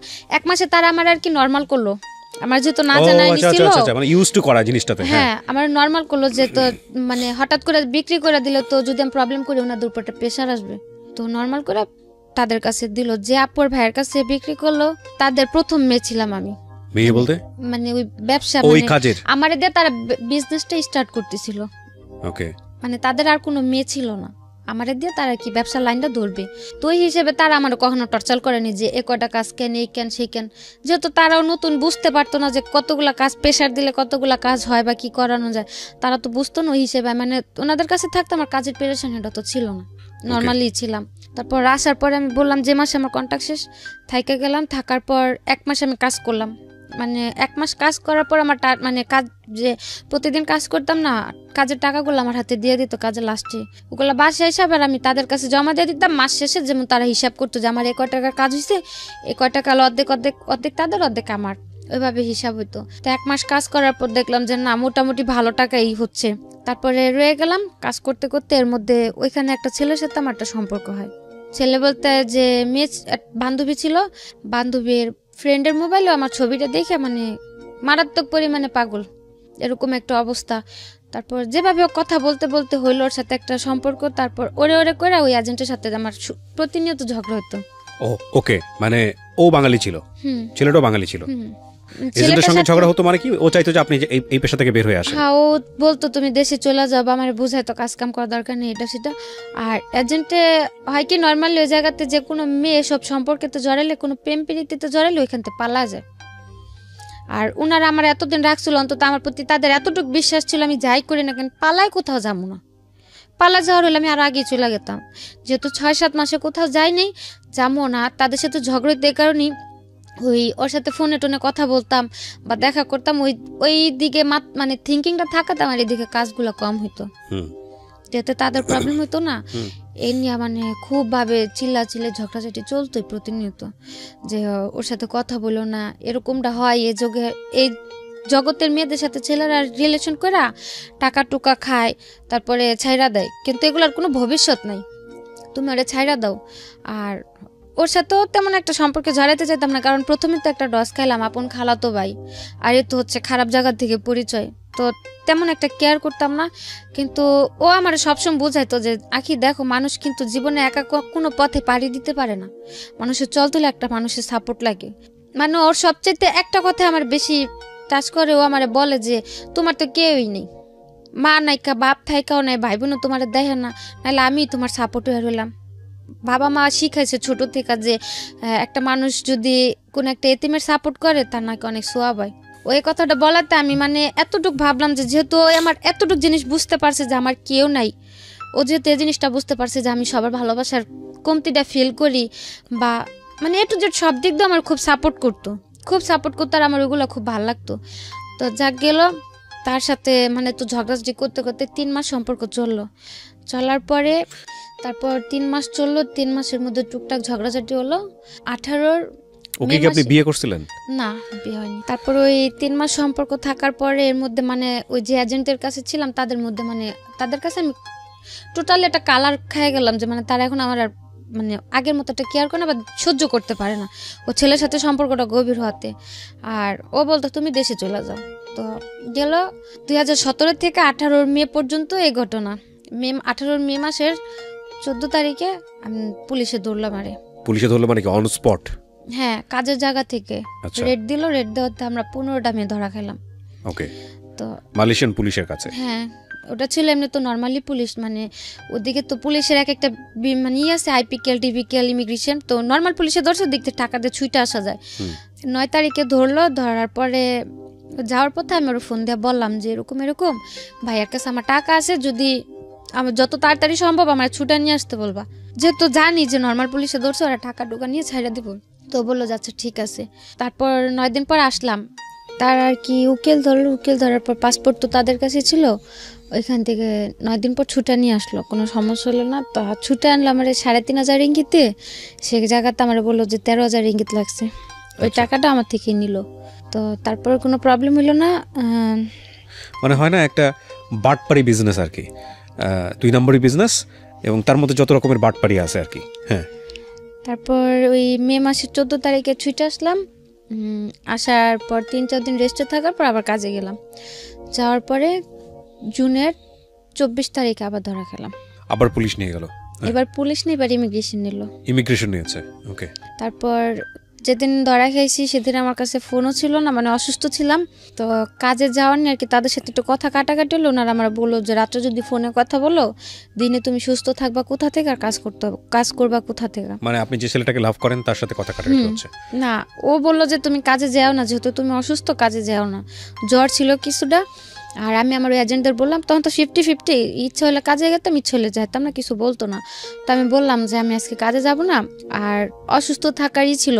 ওই ঈদের 1 সপ্তাহ পরে ধরা খেয়েছি, তো যেমন ঈদ গেছে এই শুক্রবারে, আগামী শুক্রবারে ধরা খাইছি। ওই 7 দিন কাজের প্রচুর চাপ ছিল, তো দেখা যাচ্ছে ওই কারণে খুব অসুস্থ ছিলাম, আবার রাত্রে ঘুম কম, তোর সাথে কথা বলতাম। তো ধরা খেলাম, ওই দিন কথা কাটাকাটি হতে বাসাতে ফোন টোন কিছু নেই, রাগ করে আমি এমনি কাজে চলে গেলাম। কাজে গেলাম সন্ধ্যা 7টার দিকে, 9টার দিকে ইমিগ্রেশনের পুলিশ সব উপরে উঠে গেল, নিচে দরজা কাইটা। তারপর ধরলো, ভালো কথা, বসায় রাখছে। তারপরে গাড়িতে উঠছে, মানে পুলিশ ধরছিল পরে, তো তাও ফোন করার একটা অপশন ছিল যে ফোন করে ভালো মন্দ বলতে পারছি। এখন তো ইমিগ্রেশন ধরলো, আমার সাথে তো একে ফোন ছিল না, আর দ্বিতীয়তে যাদের ফোন ছিল সবার ফোন নিয়ে নিছে, আর আমার কারো নাম্বারও মুখস্থ ছিল না, শুধু ওই ছেলের নাম্বারটা ছাড়া। তারপর ওই বাঙালি আরেকটা মেয়ে, মানে এক সিরিয়ালে 4টা কোম্পানিতে অপারেশন দিছে, 4টা কোম্পানির মধ্যে মানে আমরা 4টা না 5টা ছিলাম বাংলা মেয়ে। তো আমার যেখান থেকে ধরছে ওইখানে আমি ছিলাম, আরেকটা মেয়ে ছিল। ওই মেয়ের ফোন নিয়ে নিছে, সাথের যে কোম্পানিটা ছিল ওই কোম্পানির একটা মেয়ের ফোন দিয়ে ফোন করলাম ওই ছেলেরে, ফোন দিয়ে বললাম যে দেখো আমার তো গতবার ছুটে আনছিল, পুলিশে ধরছিল, কিন্তু এবার তো ইমিগ্রেশনে ধরছে, আমার তো কোনোভাবে ছুটানো সম্ভব হবে না। তো আমার টাকা আছে, আমি যে ওই ঈদের 1 সপ্তাহ কাজ করছি বা পুরো মাস কাজ করছি, আমার পুরো মাসের টাকাটাই তাদের আছে। আমার বললো জরিমানা দিয়ে আমার দেশে পাঠা দিতে, যাতে অকারণ আমার কোনো জেলে পড়ে না থাকতে হয়। তো বললো আচ্ছা ঠিক আছে। মালয়েশিয়ার জেল সম্পর্কে জানতেন না? আগে কোনো আইডিয়াও ছিল না, বা ওরকম কারোর সাথে কথা হয়নি যে এটা কিরকম। মানে আপনাদের সবাইকে বলছি যে মালয়েশিয়ার জেল জীবনটা কতটা ভয়ানক হতে পারে, এটার উপর একটা এপিসোড আছে এই চ্যানেলে, এটা ইউটিউব জীবন গল্পের পার্ট নাম্বার 1। তাহলে বুঝবেন যে মালয়েশিয়ার জেল জীবনটা কতটা ভয়ানক। বলেন তারপর ওইখানে একটা মেয়ের ফোন ছিল, ওর ফোনটা দিয়ে আমি ফোন দিয়ে বললাম যে যেহেতু ইমিগ্রেশনে ধরছে, আমার তো কোনোভাবে ছুটানো সম্ভব হবে না, আর প্রথমবার যখন ধরা খেলাম তখন যে 9 দিন ছিলাম ওদিকে তত একটা কষ্ট হয়নি, আর তার মধ্যে 2-3 দিনই ভাইয়ারা যা দেখা করছে, কারণ তখন তো আমার ছুটানোর জন্য ট্রাই করতেছিল, যা দেখা করে আসছে বা খাবার টাবার কিনা দিয়ে আসছে, সমস্যা হয়নি তত একটা। আর এমনিতে রাখছিল যেমন সেফটি রুমে ছিলাম, তো প্রবলেম হয়নি, আর জেলটাকে দেখিও নি তখন। তো বলার পর আর আমি বললাম যে যেভাবে সম্ভব হয় আমারে খুব শীঘ্রই দেশে পাঠা দিতে বলবে, আমার যা টাকা আছে ওদের যথেষ্ট হবে আমার জরিপানাতে দেশে পাঠানোর জন্য, আমার যাতে জেলে না রাখি। আর পাসপোর্টটাও যেহেতু তাদের কাছে, তো বললো যে আচ্ছা ঠিক আছে, তুমি কোনো টেনশন করো না, কান্নাকাটি করো না, এদিক থেকে তাদের যতটুকু প্রেশার দেওয়ার বা যতটুকু কি করার আমি করুম, তুমি কোনো কান্নাকাটি করো না। আচ্ছা, গেল। তারপর 3 দিনের দিন যখন যাওয়ার পরে 3 দিনের দিন যখন স্টেটমেন্ট নিতে আনলো, তখন স্টেটমেন্ট দেওয়ার পর ওনারা আমার বললো যে তোমার পাসপোর্ট কার কাছে। আর পুলিশে ধরার পর যদি বলে যে এজেন্ট আছে বা কিছু, তাহলে হয়তো তার যেমন যদি আমি তখন বলতাম যে আমার এজেন্ট আছে, তাহলে হয়তো আমার এজেন্টটা খোঁজার জন্য আমার যে জায়গায় জেল হয়েছে 3 মাস, সে জায়গায় হয়তো 6 মাস 1 বছরও হইতে পারতো এজেন্টে খোঁজার জন্য। তো তারা যাওয়ার পরে শিখাই দিছিল যে যদি কোর্টে উঠায়, তাহলে যদি জিজ্ঞেস করে যে তোমার কি অপরাধ আছে নাকি, মানে মালয় ভাষাতে, তাহলে বলবা যে হ্যাঁ আমার অপরাধ আছে। যেহেতু আমি ট্যুরিস্টে ঢুকলাম, ভিসা তো 1 মাসের ছিল, তো কেস হইতো 2টা, একটা হচ্ছে কসম মানে ভিসা ছাড়া, আর একটা মাসাজ, 2টা কেস হইতো। তো বলছে যে কোর্ট উঠালে যদি জিজ্ঞেস করে যে তোমার দোষটা কি তোমার কিনা, স্বীকার করবা যে হ্যাঁ দোষটা আমার, তাহলে ওই কোর্টের থেকে শাস্তি মাফ করে দিব। আর যদি অস্বীকার করো, যতদিন স্বীকারোক্তি না দেবো ততদিন তুই তোমার কোর্ট উঠাইতে থাকবো, জেল দিতেই থাকবো। 3 দিনের দিন যখন ডাকা এলো, তারপর স্টেটমেন্ট দেওয়ার জন্য আমার জিজ্ঞেস করলো আমার কি এজেন্ট আছে নাকি, আমি বললাম যে না। পরে বললো কিভাবে আসছি, বললাম মিথ্যা কথা, যে এমনি একটা ফ্রেন্ডের মাধ্যমে আসছিলাম, তো আমার কোনো এজেন্ট নেই। তারপর জিজ্ঞেস করলো পাসপোর্ট কোথায়, আমি বললাম যে পাসপোর্ট আমার রুমে আছে। বললো যে যদি কারোর ফোন তো পাসপোর্ট দিয়ে যাবো, আমি বললাম হ্যাঁ। তারপরে আমি ওই ছেলেরে ফোন দিলাম, ছেলের ফোন দিয়ে বললাম যে আমার এজেন্টের নাম্বারটা দাও, আমার কাছে তো ফোন নাই, কারণ নাম্বার নাই। ওরে বললাম যে ভাইয়ের নাম্বারটা দাও, এখান থেকে ফোন দিতে বলছে পাসপোর্টের জন্য। তারপর ওর নাম্বার দিল, নাম্বার দেওয়ার পর ভাইয়ের ফোন দিলাম। ফোন দেওয়ার পরে বললাম যে ভাই এরকম এখন আমার কি করবেন, আমার দেশে কয়দিনের মধ্যে পাঠাবেন। উনি আমার বললো তুমি টেনশন করো না, হয়তো 7-8 দিনের মধ্যে তোমার দেশে পাঠিয়ে দিব। তা আমি আর বেশি কিছু বললাম না, জোর খাটানো তার আমার ভিতরে তার জোর খাটানোর সুযোগ নাই, বা আমি তার ফোনও করতে পারলাম না। তা আমি আর কিছু বললাম না। ওদিকে স্টেটমেন্ট দেওয়ার পরে নিয়ে আসলো, আসার পরে 14 দিন পরে আমাদের কোর্টে উঠাইলো। যে জায়গা বললো 9 দিনের মাথায় আমি দেশে চলে যাবো, জায়গায় 14 দিন হয়ে গেল, কোর্টে গেলাম। তো কোর্টে যাওয়ার দিন ভাবলাম হয়তো কোর্টে যায় ভাইয়াদের দেখা পাবো, তো তারা আসতে পারে কোর্টে, যেহেতু কোর্ট উঠাবো, দিক থেকে হয়তো কেস সেটেল করে দেশে পাঠিয়ে দেবে না, তো ছুটায় নিয়ে যাবো। তারপর 14 দিন পর কোর্ট উঠালো, কেউ আসে নেই ওই জায়গাতে। আর আমার ফোন ছিল না, আমি কারো ফোনও দিতে পারিনি। 14 দিন পরে কোর্টে উঠানোর পরে কোর্টে থেকে রায় দিল যে আরও 14 দিন থাকতে হবে, আরও 14 দিন পর আমাদের রায় দেবে। তারপরে গেলাম, আবার 14 দিন থাকলাম। ওই 14 দিন থাকার মধ্যে যে জায়গাতে ছিলাম, ওই জায়গাতে মানে অনেকের যেমন জেল হয়ে গেছে, কেউ টিকেটের জন্য বসে আছে, ক্যাম্পে ছিলাম, মানে মেন জেলে তখন নেয়নি, ক্যাম্পে রাখা হয়েছিল। তারপর ওই ক্যাম্পের অনেকে যারা বাড়ি চলে গেতো তাদের কাছে আমি ছেলের নাম্বারটা লিখে দিতাম, জ্বরে ফোন দেওয়া বললেন যে আমার এই তারিখে কোডি উঠাইবো, জানি ওরা কেউ আসে। তো ওই ইন্দোনেশিয়া মেরে দিতাম, বাংলা মানে যখন যে যাইতো তার কাছে আমি নাম্বার দিয়ে দিতাম, যাতে একটু ফোন দিয়ে জানা দেয় যে আমি এই তারিখে কোড উঠুম, ওই কোডে আমি উঠাইবো, কোডের নামটাম বলে দিতাম। তারপরে গেল 28 দিন পরে কোড উঠলাম, ওই দিনও কেউ নাই। 28 দিন পর আমাদের কোডের থেকে রায় দিল 2 মাস করে জেল। আর 2 মাস করে জেল বলতে মালয়েশিয়াতে জেল হয় 21 দিনের, মানে 21 দিনে 1 মাস ধরা হয়। তো 21 দিন 2 মাসের জেল হলো, সে জায়গাতে 28 দিন তো আমাদের এমনি চলে গেল কোর্টের জন্য। 28 দিন কাইটা হাতে ছিল 13 দিন। ওই 13 দিন আমাদের আর কি মেন যে জেল, ওই জেলে পিঞ্জারাতে পাঠানো হলো। ওদিকে গেলাম, কোর্টের থেকে বের হওয়ার পরে মানে আমার কাছে ছিল 40 টাকা। জেলের অভিজ্ঞতা শুনতে চাই, জেলে কেমন লাগতেছিল? জেলে তো ছিলাম মাত্র 14 দিন, আর ওদিকে অনেক মেয়েরা ছিল, তো কথাবার্তা বলতো, আর সারাদিন একা একা বসে শুধু কান্না করতাম। আর মেয়েরা খালি বলতো যে এত কান্না করতে পারে মানুষ, চোখ দিয়ে এত পানি পড়ে। বাঙালি না, কোনো বাঙালি মেয়ে ছিল না, আমি একা ছিলাম। মানে আমার যে রুমে রাখা হয়েছিল, আমি ছিলাম ভিয়েতনাম, ফিলিপিন, মানে এক দেশের 2-1টা করে মেয়ে ছিল। কারণ আরো বাংলা মেয়েরা ছিল, সবার থেকে বয়স আমার কম ছিল, এই কারণে আমার আলাদা মানে বয়স কম যে মেয়েদের ওদের সাথে রাখা হয়েছিল। আর যাদের বয়স বেশি ছিল তারা মানে সাথে যারা ধরা খাইছে সবাই একসাথে ছিল, আমার একা এক জায়গায় রাখা হয়েছিল। মানে আমাদের যে গ্রুপ ছিল ওর মধ্যে আমার এক জায়গায় রাখা হয়েছিল।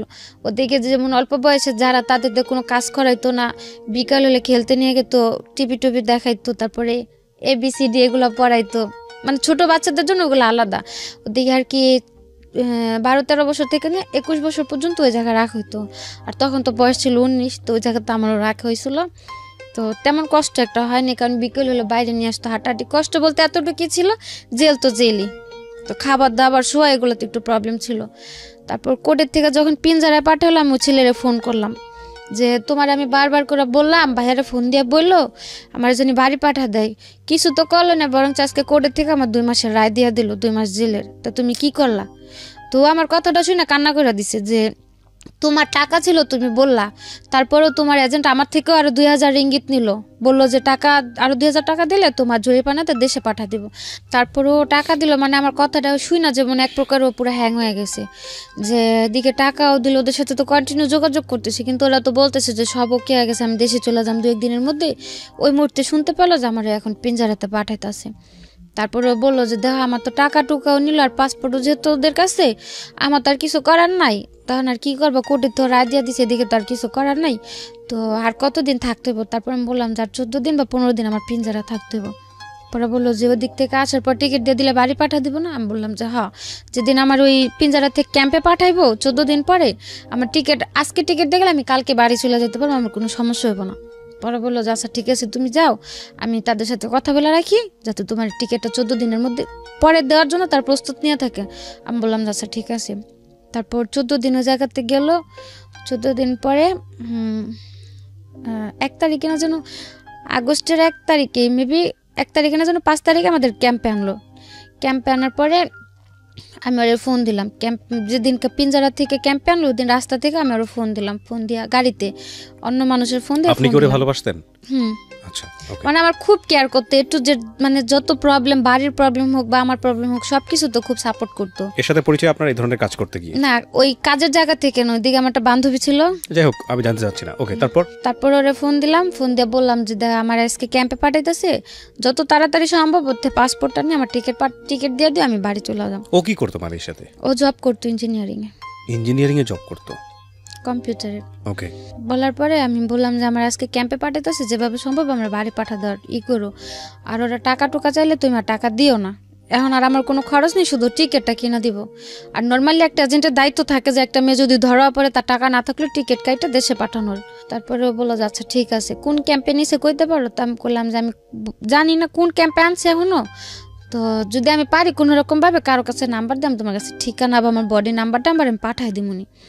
বললো যে আচ্ছা ঠিক আছে। তারপরে যখন ক্যাম্পে নিয়ে গেল, ক্যাম্পের নামটাম জানতে পারলাম, মানে ওই জায়গাতে একজন করে নেয়, যেমন সাথে টাকা টুকা জিনিসপত্র থাকলে সব জমা দিয়ে একটা রিসিপ্ট দেয়, একটা বডি নাম্বার দিয়ে দেয় যে কোন ব্লকে থাকবে, কত বডি নাম্বার, ওইগুলো দিতে। মানে অনেক লোক ছিলাম তো, সিরিয়াল ছিল অনেক, তো প্রায় লাস্টের দিকে ছিলাম আমি, ওই সিরিয়ালগুলো দিতে দিই। তারপর আমাদের সাথে কিছু লোক ছিল নতুন ধরে আনছে, ওদের কাছে ফোন ছিল, এখান থেকে একটা ফোন নিয়ে আমি ফোন দিলাম আমার বাড়িতে মেজুয়াপুর গেছে, যে যেহেতু ও দিক দিয়ে প্রেশার দিতেছে, ওরাও যদি জানে, ওরা হয়তো এজেন্টের ফোনটা বলবো আমার টিকিটটা দিতে।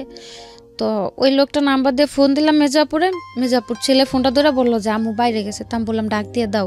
ও ডাক দিতে দিতে ওই লোকের ফোনটা গেল বন্ধ হয়ে, তো বন্ধ হয়ে গেল। আমার যে স্লিপ দিল, একটা রিসিপ্ট দিল, ওই রিসিপ্টের ভিতরে মানে একটা সাইন উঠলো, আমার ফোন কল অলরেডি হয়ে গেছে। তো আমি আর কিছু করলাম না, আমি ওদিকে বসে বসে কান্না করতেছি। মানে 3 দিন পরে একটা মাস্টার কল করার সিস্টেম দেয়, মানে ওদিক থেকে ফ্রিতে। তা আমার তো আর ওই কলটা করতে দিব না, যেহেতু আমার এই জায়গাতে সাইন উঠে গেল। তো কান্না করতেছি, ওদিকে একটা রোহিঙ্গা ছেলে ছিল, মানে ওই জায়গার ভিতরে যে অনেকের যে পরিচয়পত্র নাই বা পাসপোর্ট টাসপোর্ট না থাকলে 3-4 বছর ওই জায়গায় অনেকে পড়ে থাকলে ওদের আর কি বাইরে কাজ টাজ করতে দেয়, যে আসামিদের সাথে দেখা করতে আসলে নিয়ে যায়, বা যে নতুন লোক ধরে আনলে ব্যাগ ট্যাগ সরা রাখে, ওরকম লোক ছিল একটা রোহিঙ্গা। তো বলতেছে যে আপনার কী সে কান্না করেন কি আপনি? তারপরে আমি বললাম যে এরকম আমার তো জায়গাতে কেউ নাই, আমি বাড়িতে ফোন দিলাম, ফোনটা বন্ধ হয়ে গেল, আর আমার স্লিপেও সাইন উঠে গেলো, আমি তার ফোন দিতে পারবো না, আমি যদি কাউরে না জানি আমি এ জায়গাতে আসি, কীভাবে আমার কেউ টিকিট দিব? তো ও কইলো যে মালয়েশিয়ার কারো নাম্বার আছে আপনার কাছে? আমি হ্যাঁ আছে। তো কইলো যে আপনি একটা কাগজে আপনার যে স্লিপে বডি নাম্বার দিছে, বডি নাম্বার, ব্লক নাম্বার আর নাম্বারটা লিখে দেন, আমি ফোন দিয়ে জানা দিম। তারপর ওই ছেলের কাছে আমি ওই ছেলের নাম্বার লিখে দিলাম, আমার বডি নাম্বার, কত ব্লক লিখে দিলাম। তারপর ওই ছেলে ফোন দিল ওর কাছে, ওরে ফোন দিয়ে বলছে যে আমি এরকম এই জায়গাতে আসি, এত আমার বডি নাম্বার। তারপর ও আবার আমার এজেন্টের কাছে গেছে, ওই বাইরের ওই ছেলেটা, যাওয়ার পরে বলছে যে আমার এই জায়গাতে নিয়ে আসছে, আমার টিকিট দিব কবে। ওরা বলতেছে পাসপোর্ট দিয়া দিছে, মানে কোম্পানির লোকের কাছে পাসপোর্ট দিছে, টাকা দিয়ে দিছে, ওরা টিকিট দিয়ে যাবে। এসে করতে করতে প্রায় 15 থেকে 20 দিন যায়। ওই 15-20 দিনের মধ্যে এই ছেলে আবার ওরা একটা ফ্রেন্ডে পাঠায় আমার সাথে জেলে দেখা করতে। তারপর ওরকম করতে করতে আমার এজেন্ট আবার ওর কাছ থেকে টাকা নিল আবার। ওকে। টিকিট দিবে বলে আরো 2বার টাকা নিল। যখন আমার জেল টেল শেষ হলো তখন ও আবার 2বার টাকা দিল। আচ্ছা।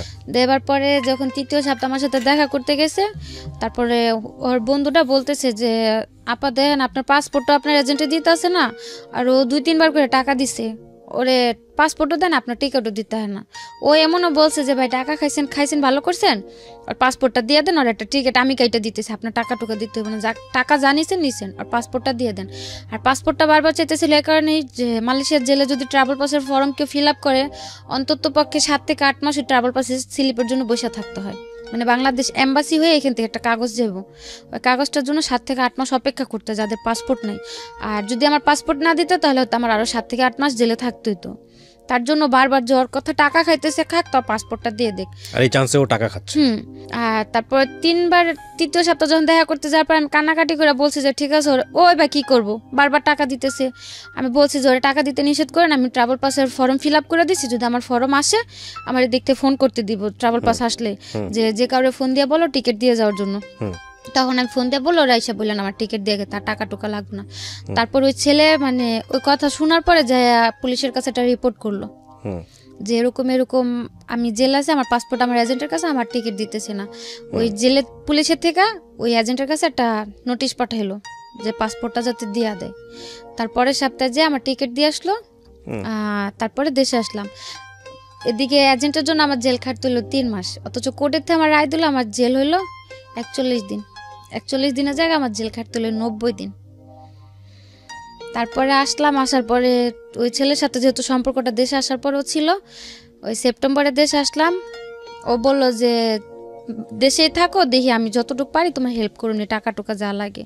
তারপরে আমি ভাবলাম যে যেহেতু আছে আমার এতটা সাপোর্ট করছে, যদি আমি ওর কাছে যাই হয়তো গেলেও আমার একটা ভালো কাজে টাজে লাগা দিলে আমি করতে পারুম। তো ওরে বললাম, বলার পর ও তত একটা মানে রায় দিল না। তারপর আমি গেলাম 2য়বার যে ইন্দোনেশিয়া দিয়ে। আপনি জেল থেকে ছাড়া পেয়ে বাংলাদেশে কিভাবে আসলেন ওইটা একটু আরেকবার বলেন। জেল থেকে ছাড়া পেলাম ওই যে আমার ওই যে পাসপোর্টটা ম্যানেজ করতে পারলো, ও যে পুলিশের কাছে রিপোর্ট করলো 2-3বার টাকা দেওয়ার পর যখন পাসপোর্ট না দিল, ওই তখন পুলিশ বলল রিপোর্ট করলো। তারপর ওকে ধরলো, রিপোর্ট করার পরে ও নোটিশ পাঠালো আমার এজেন্টের কাছে যাতে আমার পাসপোর্টটা দিয়ে দেয়। আর এদিক দিয়ে যখন ওরা পাসপোর্ট দিতেছিল না, আমি যে ক্যাম্পে ছিলাম ওই ক্যাম্পের পুলিশের সাথে আমিও যোগাযোগ করছি। যখন মানে আমি তখন বাধ্য ছিলাম স্বীকারোক্তি দিতে যে আমার এজেন্ট আছে, আমার পাসপোর্ট দিতেছে না। আর তখন তো আমার কোনো সমস্যা নেই, আমার জেল টেল সব হয়ে গেছে, আর আমি দেশে যাব। তখন ওই জায়গার পুলিশদের সাথে আমিও কথা বললাম যে এরকম এরকম আমার এজেন্ট আছে, এজেন্ট আমার পাসপোর্টটা দিতেছে না। ওনারা জিজ্ঞেস করলো যে এজেন্ট যে বাসায় থাকে সে বাসা তুমি চেনো? বললাম যে হ্যাঁ। ওরা বললো যে 1 সপ্তাহ সময় দেখো, যেহেতু তোমার বাইরের থেকে লোক রিপোর্ট করছে, যদি ওরা পাসপোর্ট না দেয় তোমার আমাদের সাথে নেই, এখান থেকে তোমার এজেন্টের বাসা যাওয়া হইব। আচ্ছা, হয়তো এখান থেকে পাসপোর্টটা না হইব, সাথে ওদেরও ধরা হইব। তারপরে কিভাবে হলো? তারপর ওই যে রিপোর্ট করাতে পুলিশের থেকে নোটিশ দিল, নোটিশ দেওয়ার পর ওই লোক এসে আমার পাসপোর্ট আর টিকিট দিয়ে গেল। আচ্ছা, তারপর আপনি বাংলাদেশে আসলেন? হ্যাঁ, টিকিট দেওয়ার কত বছর পর বাংলাদেশে আসলেন? হ্যাঁ, 1.5 বছর। 1.5 বছর পর। এই 1.5 বছর জীবনে কি বলবেন? স্বর্গ না নরক? জাহান্নাম? নরকে চাইতো যদি খারাপ কিছু থাকে, নরকটা তো মরার পর কেমন হবে দেখতে জানি না, কিন্তু বাইচা থাকতে হয়তো ওটা একটা নরক ছিল। তো আসলেন, আসার পরে দেশে ছিলাম। সেপ্টেম্বর আসছি, সেপ্টেম্বরের 17 তারিখে আসছি। আসার পরে নভেম্বরের লাস্টের দিক দিয়ে আমি আবার চলে গেছি। কোথায়? মালয়েশিয়ায়। কেন গেলেন? মালয়েশিয়ায় গেলাম ওই অতদিনে মানে ওই ছেলেটা আমার জন্য যতটুকু দৌড়াদৌড়ি করলো, হয়তো জায়গাতে আমার আপন কোন একটা ভাই বোন থাকলে অতটুকু করতো না। তো ওর প্রতি অতদিন একটা আলাদা টান হলো, যেহেতু বাইরে ও আমার জন্য এতটুকু করতে পারছে, বা যদি ও তো সবসময় বলতে যে আমার বিয়ে করব বা আমার পাশে সবসময় থাকবো, তো আমি ভাবলাম যে যাই আমি ওর কাছে, যে এখন তার আমি খারাপ কিছু করুম না, যাই হোক তোর কাছে থেকে একটা ভালো জব টপ করি, কিছু যখন ও দেশে আসে ওর সাথে আমি চলে আসবো। আসলে হয়তো তখন যদি বিয়ে শাদী করলো না, তোর দ্বারা আমি ভালো কিছু একটা করাতে পারলে আসলাম। কিন্তু ওই তার ভরসায় গেলাম, দ্বিতীয়বার যেও সেম অবস্থায়। না হয়তো সে কাজগুলো করতে হয় নাই, কিন্তু ওর সাথেই ছিলাম। ওই 1-1.5 মাস লাগায়া জঙ্গল টঙ্গলে থাইকে এত কষ্ট করে যে গেলাম ওর জন্য। আমি জঙ্গলে থাকতে হয়েছে যাওয়ার সময়? কিসে গেছেন? এখান থেকে 3টা দেশ ঘুরাই নিয়ে গেছে, তো মানে যে যে জায়গায় ঘুরছি ওগুলাতে কোনো প্রবলেম হয়নি। হোটেলে 1.5 মাস লেগেছে যেতে? 1 মাস, পুরো 1 মাস লাগছে। কিসে গেছেন আপনি? প্লেনে না? প্লেনে গেছি, এখান থেকে ইন্ডিয়ায় গেছি, ইন্ডিয়া থেকে বালিতে গেছি, বালি থেকে ইন্দোনেশিয়ায় গেছি, ইন্দোনেশিয়া থেকে মালয়েশিয়ার এয়ারপোর্টে গেছি। এয়ারপোর্টে মানে যে কিরকম মানে একটা বিমান ভাঙ্গা যেভাবে যায় না অনেক দেশে, ডাইরেক্ট না গেলে বিমান ভাঙ্গা বন জঙ্গলের কথা কেন আসতেছিল? এই জঙ্গলে ছিলাম 15 দিন, মানে জঙ্গলের ভিতরে, টোটালি জঙ্গল, ওর ভিতরে খাওয়া দাওয়া শো সবকিছু। ওখানে ওই বাঙালিরা ওইভাবেই যায়? অবৈধভাবে গেলে ওইভাবে যেতে হয়, মানে ইন্দোনেশিয়া দিয়ে যারা যায় তাদের ওই জঙ্গলে 1 মাস থেকে যাইতে হয়। এমনিতে যদি থাইল্যান্ড দিয়ে বা সিঙ্গাপুর দিয়ে যায় তাহলে তো 1 সপ্তাহের মধ্যে পৌঁছা যায়। আচ্ছা, তো গেলেন, তারপর? গেলাম, যাওয়ার পর ওই ছেলের কাছে গেলাম, যাওয়ার পরে 6-7 মাস কাজ করতে দেন। ও এমনিতে আমার টাকা টুকা ওর সাথেই ছিলাম, মানে বাড়িতে টাকা টুকা সব কিছু ও দিল, বা যাওয়ার খরচ টরচ যা লাগলো ওই দিল। দেওয়ার পরে মানে এক পর্যায়ে দেখি ও কিরকম একটা আস্তে আস্তে পোল্ট্রি নিতেছে। কাজ করতে দেয়নি, আমার কোনো কাজই করতে দেয়নি। বলছে যে আশ্চর্য, তো থাকো, সমস্যা নেই, তোমার মতো একটা মেয়ে চালানোর ক্ষমতা আল্লাহ আমারে দিছে, আমি তোমার রাখি, তোমার কাজ করার দরকার নেই, যেহেতু আসছো আমার কাছে থাকো। তো কিছুদিন পরে দেখি ওই হাজবেন্ডের যেমন একটা পোল্ট্রি নিল বিয়ের পরে, তার কাছে যাওয়ার পর তারও একটা পোল্ট্রি, মানে সে কন্টিনিউ যে ক্লাবে যায়, মটট খায়, রাতের পর রাত বাইরে থাকে, আমি ওগুলো বললে মানে মারাত্মক পরিমাণে মারধর চলে। তারপরে গেল এরকম করতে করতে এক পর্যায়ে আমি বললাম যে ভাই তুমি যদি আমার না রাখো, আমার বইলা দাও, যেহেতু আমি আসছি, আমার এখন একটা সুযোগ আছে, তুমি আমার যদি না রাখো আমার বইলা দাও, আমি বাইরে যাই কোনো কাজ কাম করে আমি দেশে চলে যেতে পারো। আর অতদিন লাস্টের দিক দিয়ে আমি একটা কোম্পানিতে কাজে লাগছিলাম ক্লিনারের। তো তখনও বললাম যে দেখো আমি একটা ভালো বেতনে কাজ করতেছি, ভালো একটা কাজ পাইছি, তুমি যদি আমার ছাইরা দাও আমি কাজ কাম করে। বিয়ে করেছিলেন আপনি? না না, ওকে। ওদিকে বিয়ে করার সিস্টেম ছিল না। বিয়ে করলে কি যে হুজুর ডাক দেয়, এমনিতে ঘরে বিয়ে করে ওইগুলো। তা আমার আর ওর উদ্দেশ্য ছিল, আমারই মেন উদ্দেশ্যটা ছিল যে আমি এখন এরকম একটা বিয়ে করুম, দেশে যাবার পরে বিয়ে তো আমার কোনো প্রুফও থাকবো না বা কোনো প্রমাণও থাকবো না, তো তার চেয়ে না করেই থাকি। যদি বিয়ে থাকে দেশে যে হয়তো পোক্তভাবে করলে করবো, না করলে করার প্রয়োজন নেই। শুধু শুধু যে আল্লাহরে সাক্ষী রেখে বিয়ে করুম, এটা নিয়ে হয়তো একটা আল্লাহর কাছে একটা গুনার কাজ হবে, বা ওর কাছে আমি দাবি নিয়ে দাঁড়াইতে পারবো না। এর জন্য আর কেউ ওই জায়গাতে করা হয় না। আর ওই জায়গাতে বাঙালিদের যাদের ভিসা টিসা নাই, ওই কাগজ টাগজ করে বিয়ে করার কোনো সিস্টেম নেই। তারপরে ওরে বারবার বলতাম যে যদি তুমি আমার ছাইরা দাও তা আমি কাজ কাম করি। ও বলতো যে না, আমি কি তোমার আনছি ছাড়ার জন্য, আমি তোমার ছাড়ুন কেন। এরকম করতে করতে ওর সাথে রইলাম 1 বছরের মতো। লাস্ট 3 মাস কাজ করলাম, দেশে আসুম ওই ট্রাভেল পাস চালু করলো, যারা অবৈধ আছে তারা মানে আত্মসমর্পণ করে দেশে চলে যেতে পারবো। তো ও বললো যে দেখো এভাবে থাকলো তো দুজনের, ওরও ভিসা শেষ হয়ে গেছে লাস্টের দিকে, বললো যে তুমি চলে যাও, আমার তো কোম্পানি আছে, আমার কোম্পানিতে আমার ভিসা করে দিব, তুমি তেমনি একবার ব্ল্যাক লিস্ট করে গেছো দেশে। প্রথমবার যখন জেল খাইতে আসলাম আমার ব্ল্যাক লিস্ট দিয়ে দিল, আবার দ্বিতীয়বার অবৈধভাবে ঢুকলাম, আমি তো আর ভিসাও লাগাইতে পারুম না। তো বললো যে তুমি চলে যাও, আমি থাকি, ঠিক আমি ভিসা টিসা করে আমি ভিসা লাগলে দেশে আসুন না, ইনশাল্লাহ বিয়ে টিয়ে যা করার করুন নি। তা আমি বললাম যে না, আমি তোমার রেখে দেশে যাম না, আমি থাকতেই তুমি এত নাটক করে আমি চলে গেলে তো তখন তুমি পুরাই পোল্ট্রি নিবা, যেহেতু তুমি আমার বিয়ে করবো আমি তোমার সাথেই থাকি, সমস্যা নেই। তো এগুলা করতে করতে ও আমার জন্য টিকিট টুকেট কাটার জন্য পুরো প্রস্তুতি নিল। তার মধ্যে আমার বরাপুর একটা ছেলে অ্যাক্সিডেন্ট হলো, মানে ওর ডান হাতের এই জায়গা দিয়ে একটা চাকু ঢুকিয়ে দিক দিয়ে বের হয়ে গেল। আমার কাছে এমনিতে টাকা নেই, আমি দেশে আসার প্রস্তুতি নিতেছি, তার মধ্যে ওর ওই জায়গাতে অপারেশন করতে অনেক টাকা দিতে হলো আমার বাইরে থেকেই। ও তখন দেশে আসবো না, রাজি হলো দেশে আসার জন্য ছেলেটাও আমার সাথে। তারপরে আমি বলছি যে তুমি আমার টিকিট কাটবা, এত কিছু করবা, কোনো লাভ হইব না, যদি তুমি না যাও যেদিনকার ফ্লাইট থাকবো দিন আমি পলা যাম, দেখবা 3-4 দিন পর আবার আয়া পড়ছি, কিন্তু আমি তোমার রেখে দেশে যাম না। তারপরে এক পর্যায়ে যে ওর বাবা ফোন দিয়ে বললো যে দেশে নাকি ওর একটা চাকরি হয়েছে, ওরে দেশে চলে আসতে। তারপরে ও রাজি হলো আসার জন্য। একসাথে টিকিট পাইলো না, আমারটা ডিসেম্বর 14 তারিখে করলো, ওটা 17 তারিখে করলো। আসার সময় বারবার করে বললো যে তুমি যাও, তুমি কোনো টেনশন করো না, আমি তা আসি দেশে যাই, আমি তোমার লোক কোনো পোল্ট্রি নিবো না, তুমি চলো, আমিও তো দেশে আইতেছি। আসার পর আল্লাহ বিয়ে শাদী যা করার করুমনি। আসলাম দেশে, আসার পর 15-20 দিন ভালোই ছিল, এখন পুরাই পোল্ট্রি। পুরা পোল্ট্রি বলতে মানে মানুষ অত বড় পোল্ট্রি নিতে পারে না দেখলে হয়তো জানতাম না। সো আপনি আবার যাবেন না মালয়েশিয়াতে? না, আর যাও কার কাছে, আর যাওয়ার কোনো প্রয়োজন নেই। প্রথমে তো গেলাম ফ্যামিলির দিক দিয়ে চিন্তা করে, বা প্রথম গেছে ফ্যামিলির দিক দিয়ে চিন্তা করে, সেকেন্ড টাইম গেছে একজন মানুষকে ভালোবেসে। এখন কিভাবে চলতেছে আপনার?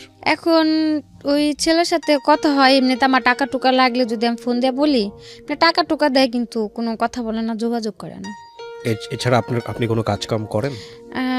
গত মাসে একটা চাকরিতে জয়েন করছি, তো করতেছি টুকটাক। কেন বললেন এই গল্পটা? আবার এই প্রশ্নটা করি।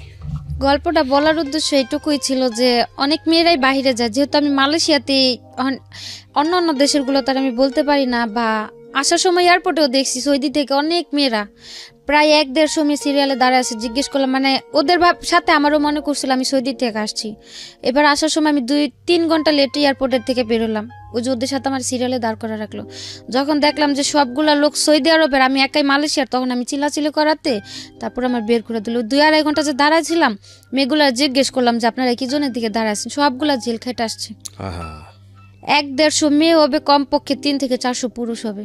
2টা সিরিয়ালে, মানে এয়ারপোর্টের ভিতরটা পুরো ভরা ওই মেয়ে লোকগুলা দিয়ে। এছাড়া সাথে যেসব লোক সব বের হয়ে গেছে। তো তাদের মধ্যে দাঁড়ায় থাকার পর জিজ্ঞেস করলাম, মেয়েগুলা বললো যে দেখেন এরকম এরকম আইনা কাজের নিচে নেওয়ার পরে এখন যে বাড়িতে কাজ করি তারাও নির্যাতন করে, বাইরে থেকে লোকেরাও এসে নির্যাতন করে, লাস্টে টিকতে না পেরে পুলিশের কাছে যে আত্মসমর্পণ করছি, এই জেল খাটটা এখন দেশে আসছে আমরা সবাই। কি একটা ইমেজ দাঁড়ায় দেখেন।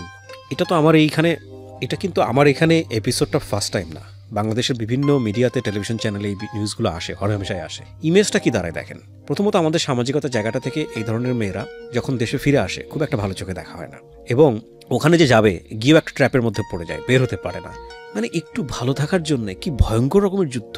আর আপনি আজকে যেভাবে সাফারার, এটার জন্য তো আপনি নিজেও দায়ী। হ্যাঁ, আপনার বয়স একটা ফ্যাক্ট ছিল যে ওই বয়সে আপনি বুঝেন নাই, কিন্তু আমি নিশ্চিত যে যারা অনেক বয়স্ক, যারা হয়তো 18 বছর পার করে ওই দেশে গেছে, তারা অনেক বুঝে শুনেই গেছে, তাদের জন্য আজকের এপিসোডটা কাজে লাগবে। তো আপনি নিশ্চয়ই ভুল করেছিলেন, কারণ 15-16 বছর বয়সেও যদি আপনি গেছেন, 18 বছরের আগে তো গেছেন আপনি দেশের বাইরে।